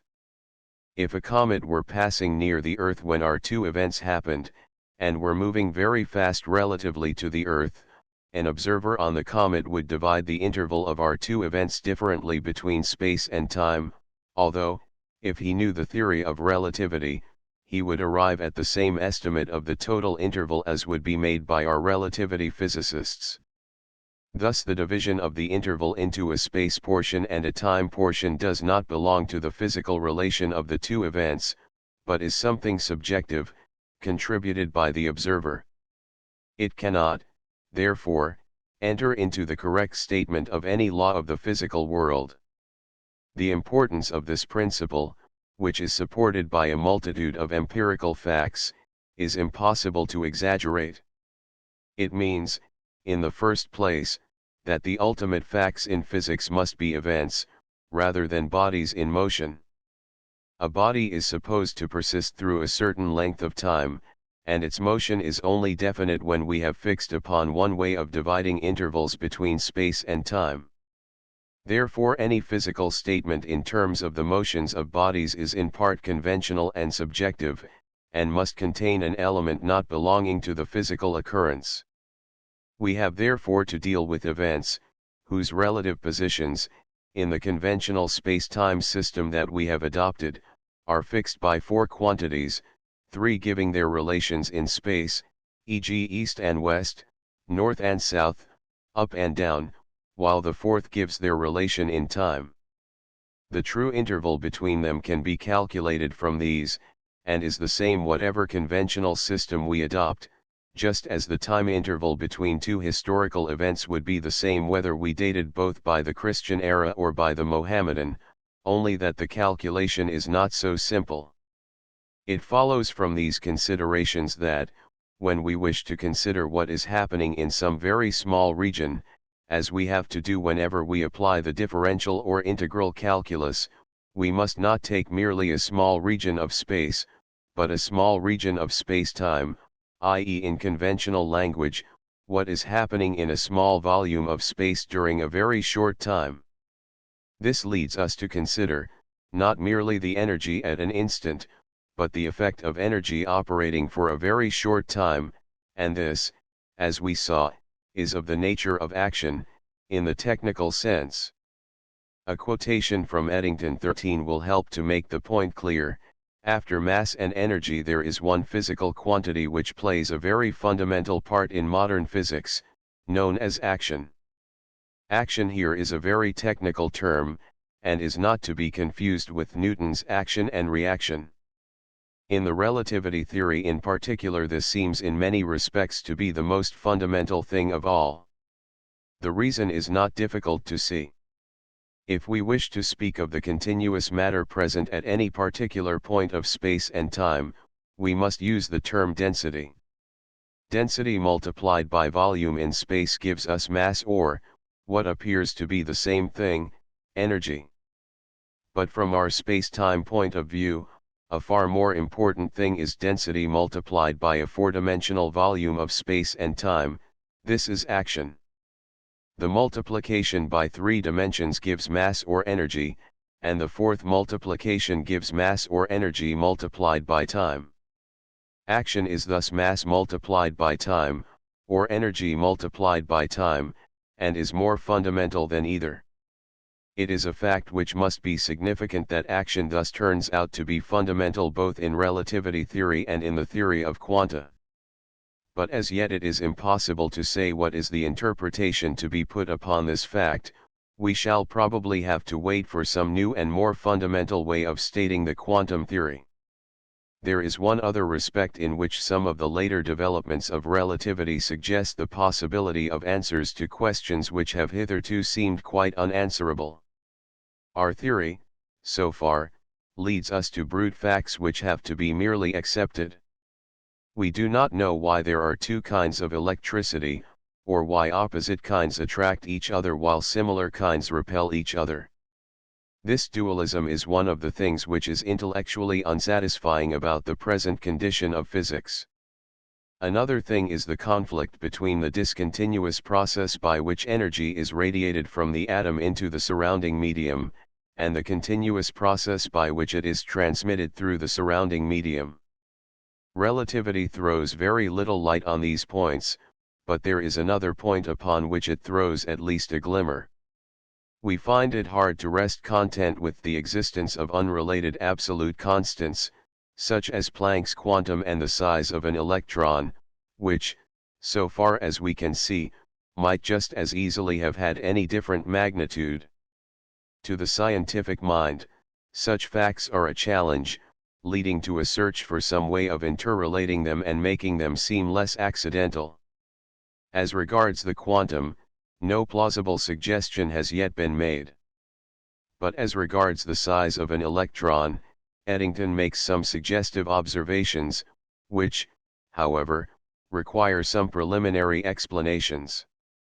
We saw that, according to the theory of relativity, the interval between two events may be separated into a time part and a space part in various ways, all of which are equally legitimate, and each of which will seem natural to an observer who is moving suitably. The first effect of this is to diminish the sharpness of the distinction between space and time. But the distinction comes back in a new form. It is found that the interval between two events can, in some cases, be regarded as merely a space interval. This will happen if an observer who is moving suitably would regard them as simultaneous. Whenever this does not happen, the interval can be regarded as merely a time interval. This will be the case when an observer could travel so as to be present at both events. It takes 8 minutes for light to travel from the Sun to the Earth, and nothing can travel faster than light. Therefore, if we consider some event which happens on the Earth at 12 noon, any event which happens on the Sun between 11:52 am and 12:08 pm could not have happened in the presence of anything which was present at the event on Earth at 12 noon. Events happening on the Sun during these 16 minutes have an interval from the event on Earth which will, for a suitable observer, seem to be a spatial separation between simultaneous events. Such intervals are called space-like.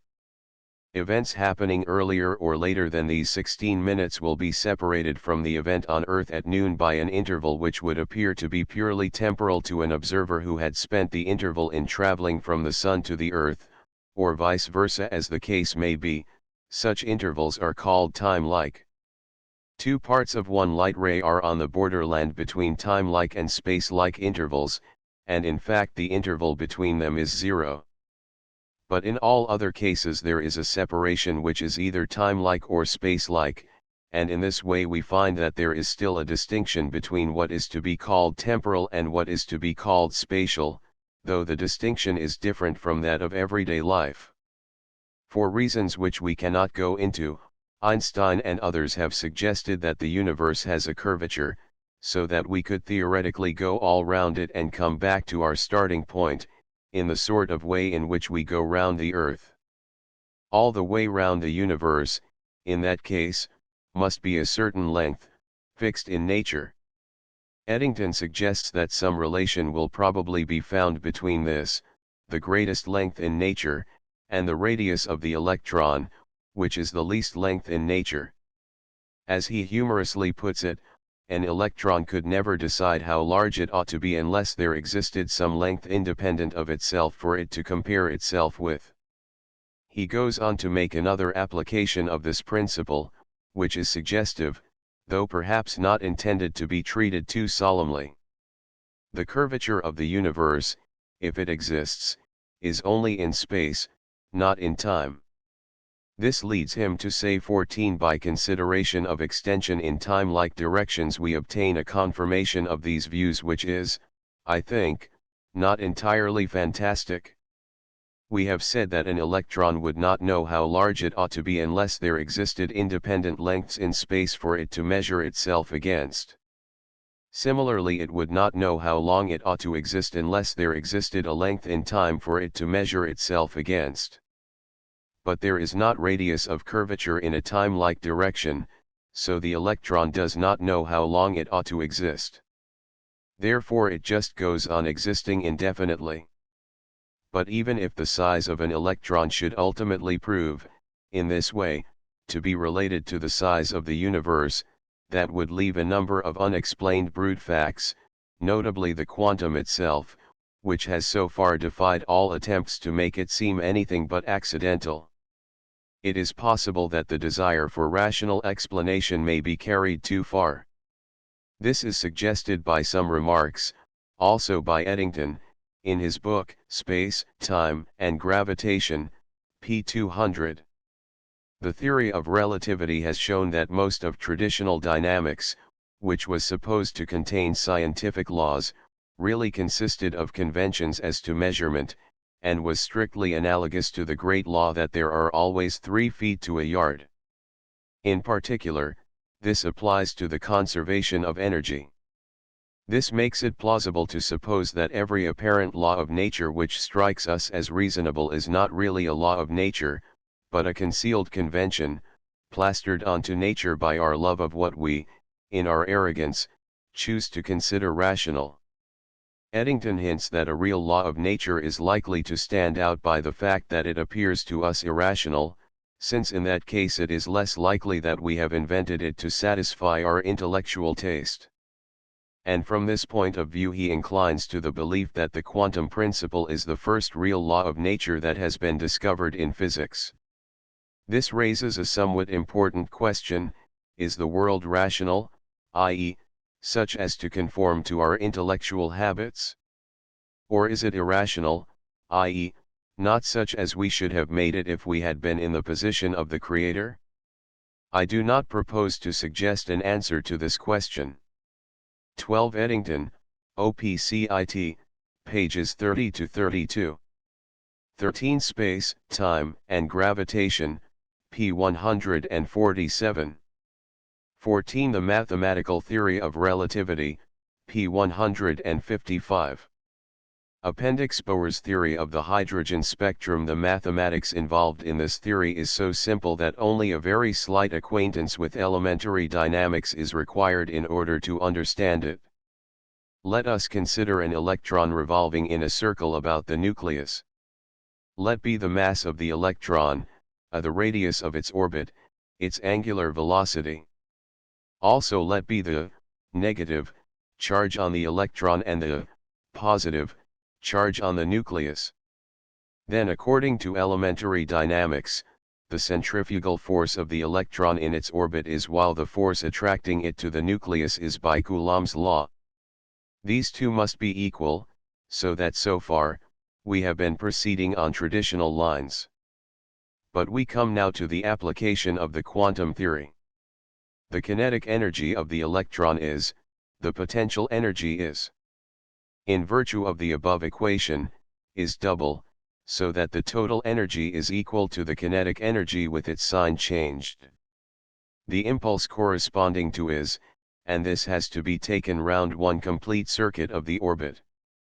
This yields the value, which must be put equal to a multiple of, say, where is an integer. Thus we have the equation now and are known, thus, 1, and, 2, determine and as soon as is fixed. We have the smallest possible orbit is got by putting, thus its radius is, where the next possible radius is the kinetic energy in the orbit is, since the total energy is the kinetic energy with its sign changed.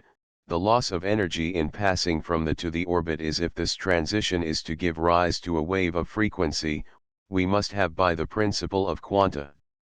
That is to say, is given by the equation if is the velocity of light, this gives a wave number. Now the empirical formula for the wave numbers of the lines of the hydrogen spectrum is where is Rydberg's constant. This shows that, if our theory is right, we ought to have by substituting the observed values for, and, it is found that this equation is satisfied. This was perhaps the most sensational evidence in favor of Bohr's theory when it was first published.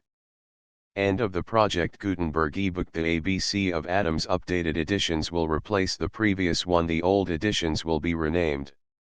Creating the works from print editions not protected by U.S. copyright law means that no one owns a United States copyright in these works, so the Foundation, and you, can copy and distribute it in the United States without permission and without paying copyright royalties.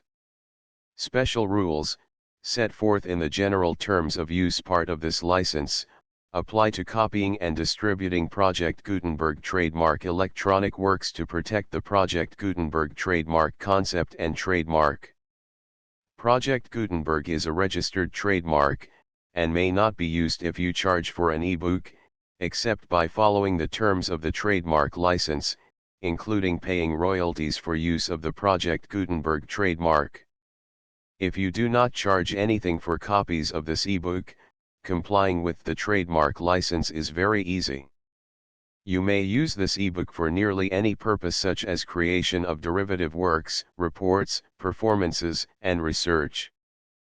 Project Gutenberg ebooks may be modified and printed and given away. You may do practically anything in the United States with ebooks not protected by U.S. copyright law. Redistribution is subject to the trademark license, especially commercial redistribution. Start. Full license. The full Project Gutenberg license. Please read this before you distribute or use this work to protect the Project Gutenberg trademark mission of promoting the free distribution of electronic works. By using or distributing this work, or any other work associated in any way with the phrase Project Gutenberg, you agree to comply with all the terms of the full Project Gutenberg trademark license available with this file or online at www.gutenberg.org/license. Section 1. General Terms of Use and Redistributing Project Gutenberg Trademark Electronic Works 1.a. By reading or using any part of this Project Gutenberg trademark electronic work, you indicate that you have read, understand, agree to and accept all the terms of this license and intellectual property, trademark/copyright, agreement. If you do not agree to abide by all the terms of this agreement, you must cease using and return or destroy all copies of Project Gutenberg trademark electronic works in your possession. If you paid a fee for obtaining a copy of or access to a Project Gutenberg trademark electronic work and you do not agree to be bound by the terms of this agreement, you may obtain a refund from the person or entity to whom you paid the fee as set forth in paragraph 1.e.8. 1.b. Project Gutenberg is a registered trademark. It may only be used on or associated in any way with an electronic work by people who agree to be bound by the terms of this agreement.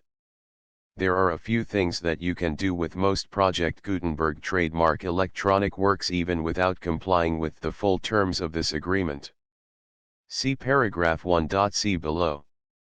There are a lot of things you can do with Project Gutenberg trademark electronic works if you follow the terms of this agreement and help preserve free future access to Project Gutenberg trademark electronic works.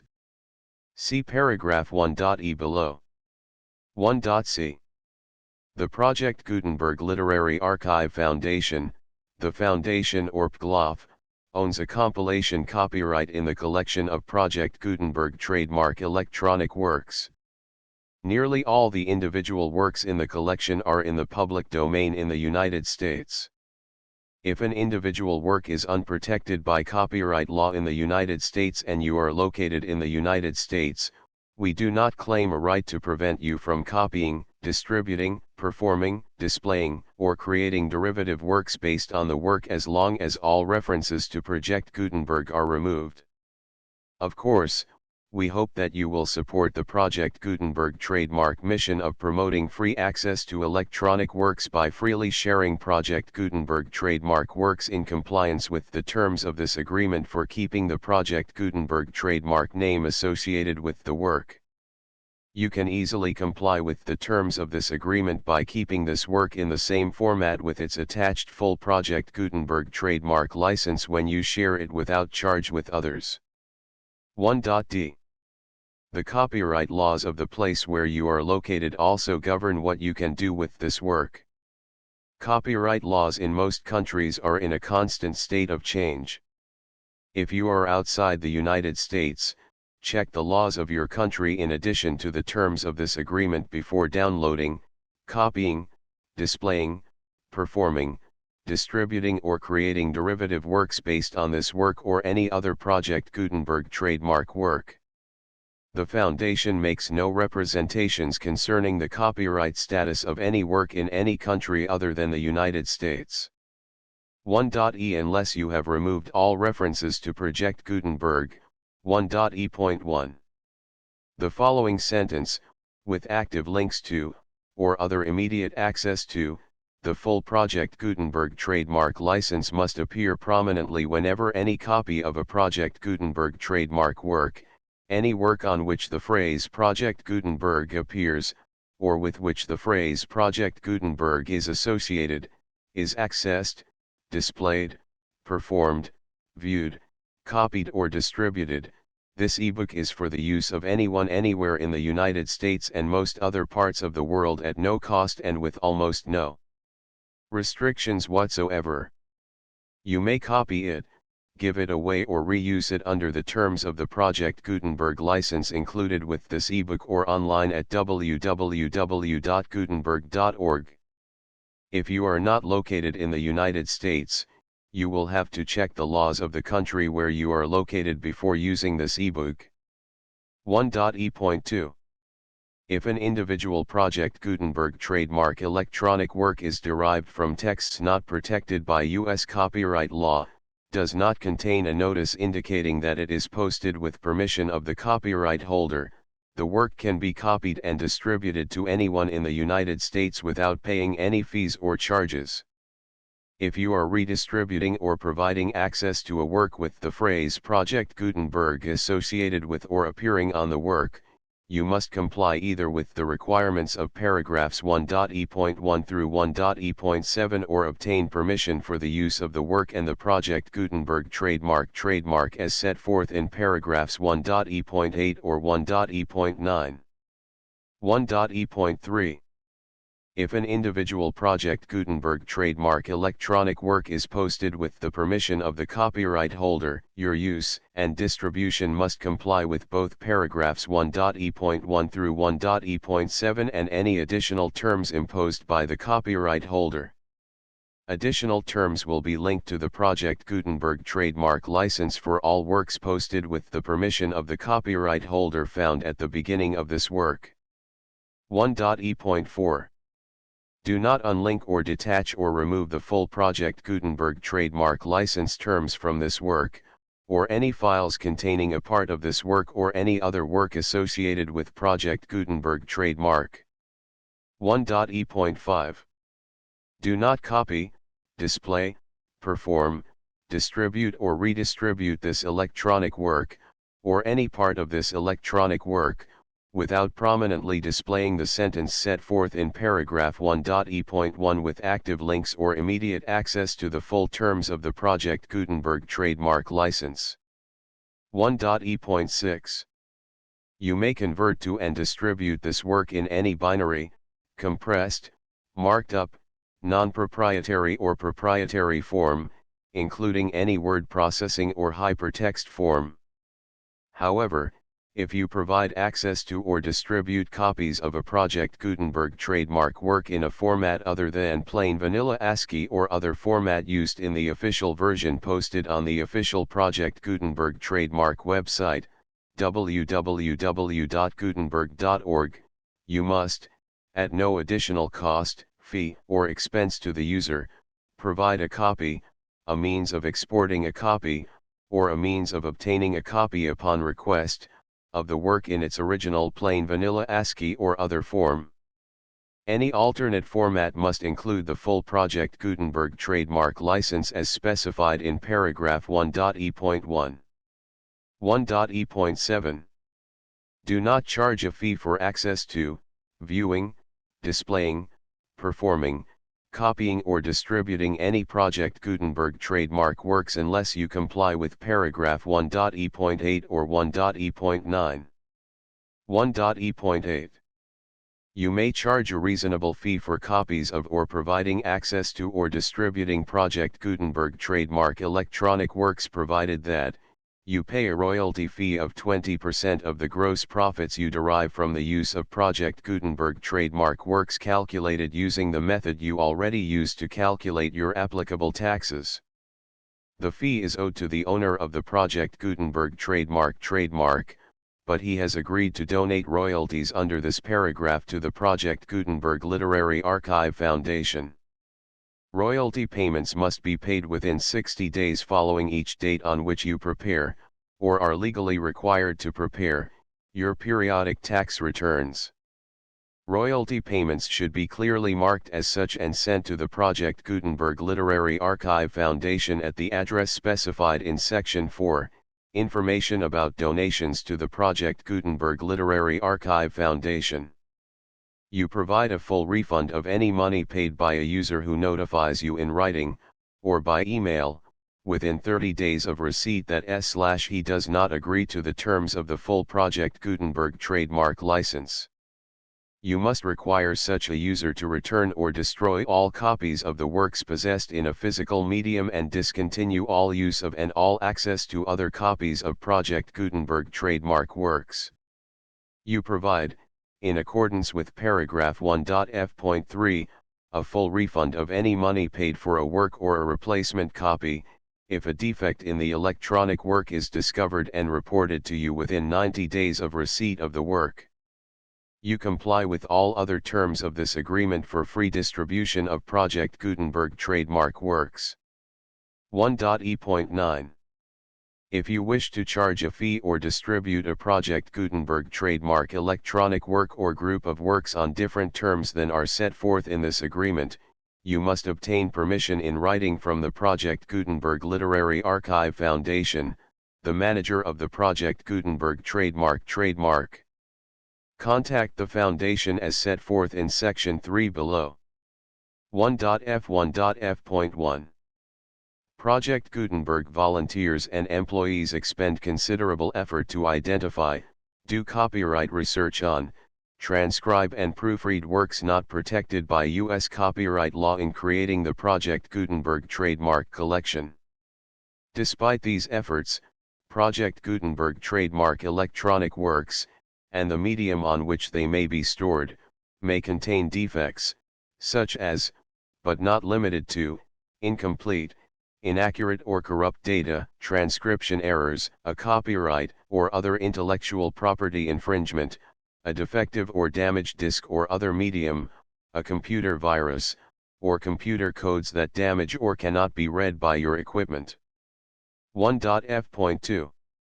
Limited warranty, disclaimer of damages, except for the right of replacement or refund described in paragraph 1.f.3, the Project Gutenberg Literary Archive Foundation, the owner of the Project Gutenberg trademark, and any other party distributing a Project Gutenberg trademark electronic work under this agreement, disclaim all liability to you for damages, costs, and expenses, including legal fees. You agree that you have no remedies for negligence, strict liability, breach of warranty or breach of contract except those provided in paragraph 1.f.3. You agree that the Foundation, the trademark owner, and any distributor under this agreement will not be liable to you for actual, direct, indirect, consequential, punitive, or incidental damages even if you give notice of the possibility of such damage. 1.f.3. Limited right of replacement or refund. If you discover a defect in this electronic work within 90 days of receiving it, you can receive a refund of the money, if any, you paid for it by sending a written explanation to the person you received the work from. If you received the work on a physical medium, you must return the medium with your written explanation. The person or entity that provided you with the defective work may elect to provide a replacement copy in lieu of a refund.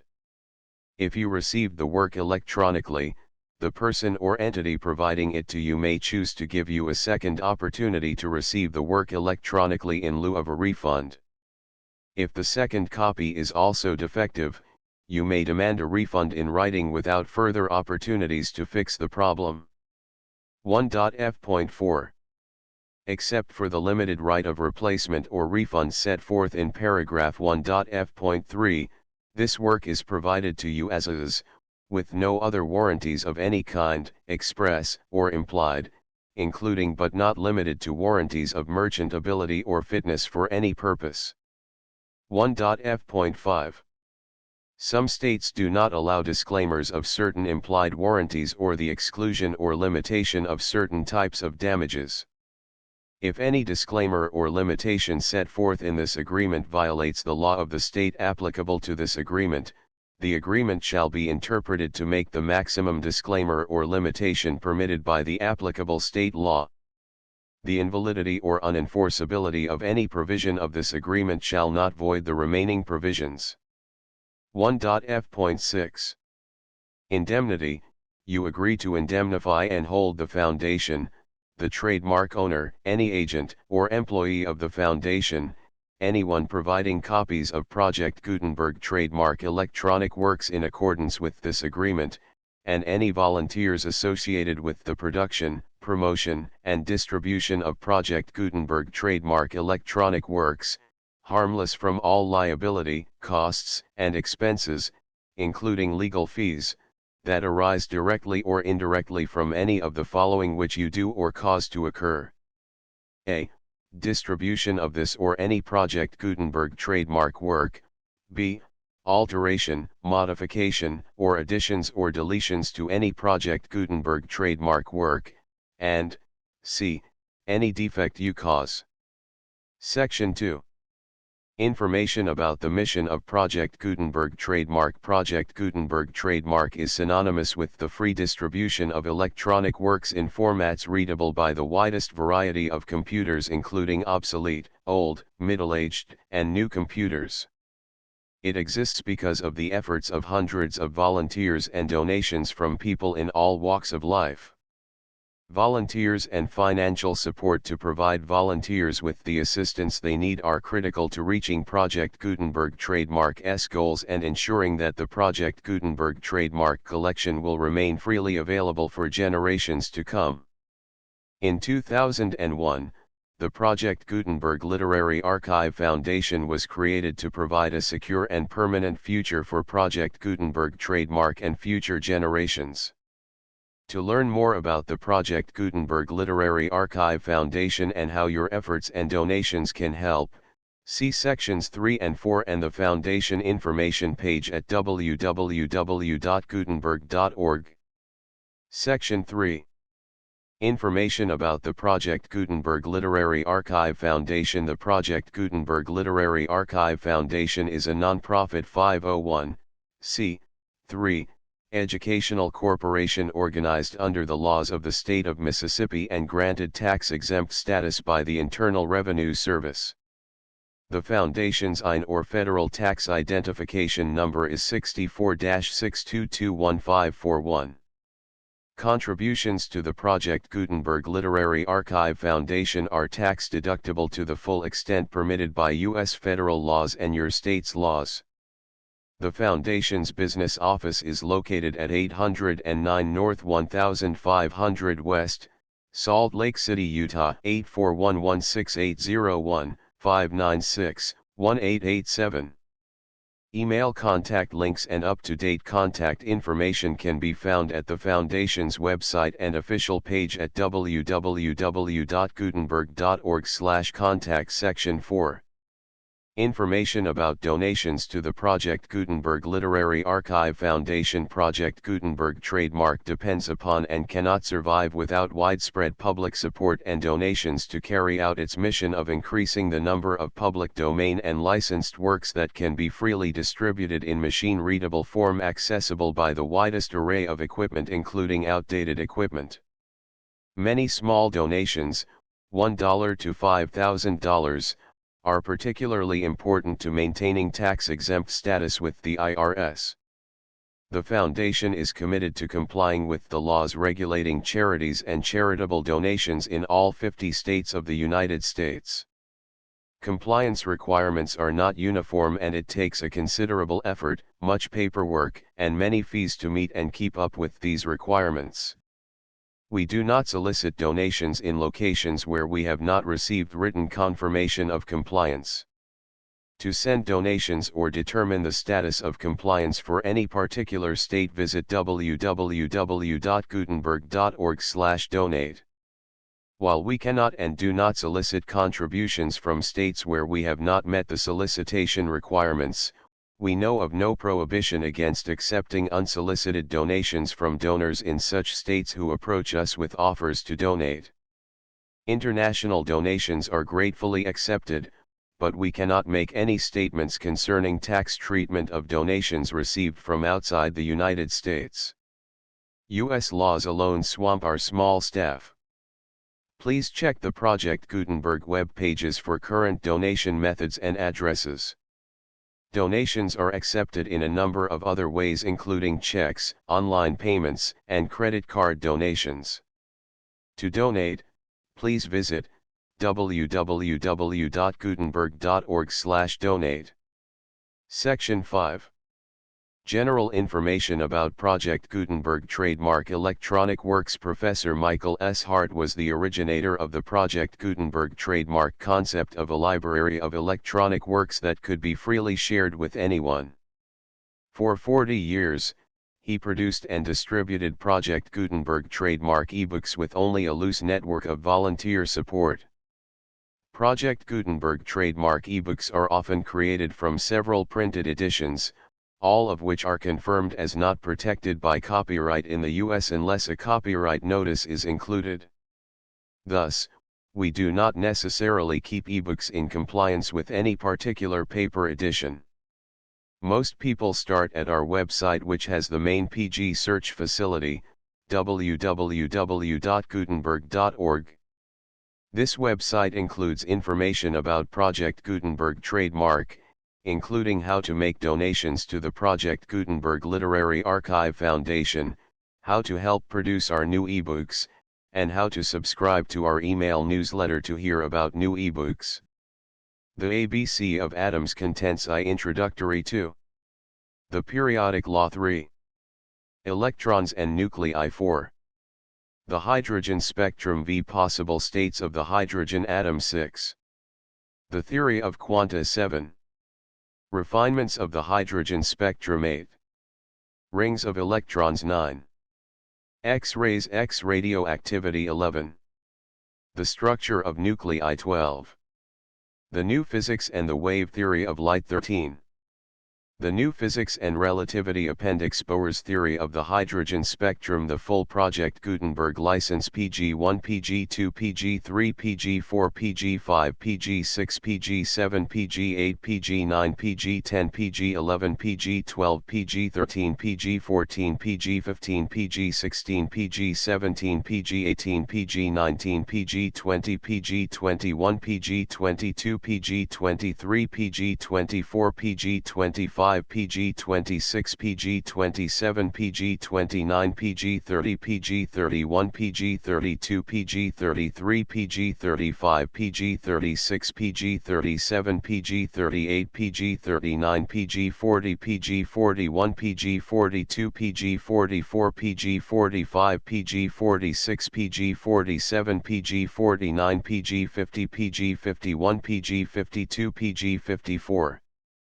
PG55 PG57 PG58 PG59 PG60 PG61 PG63 PG64 PG65 PG66 PG72 PG73 PG74 PG75 PG77 PG82 PG83 PG85 PG86 PG87 PG88 PG90 PG91 PG92 PG93 PG94 PG95 PG96 PG97 PG98 PG99 PG102 PG103 PG104 PG105 PG106 PG107 PG108 PG109 PG110 PG112 PG113 PG114 PG115 PG116 PG117 PG118 PG119 PG120 PG121 PG122 PG123 PG124 PG125 PG126 PG127 PG128 PG129 PG130 PG 130.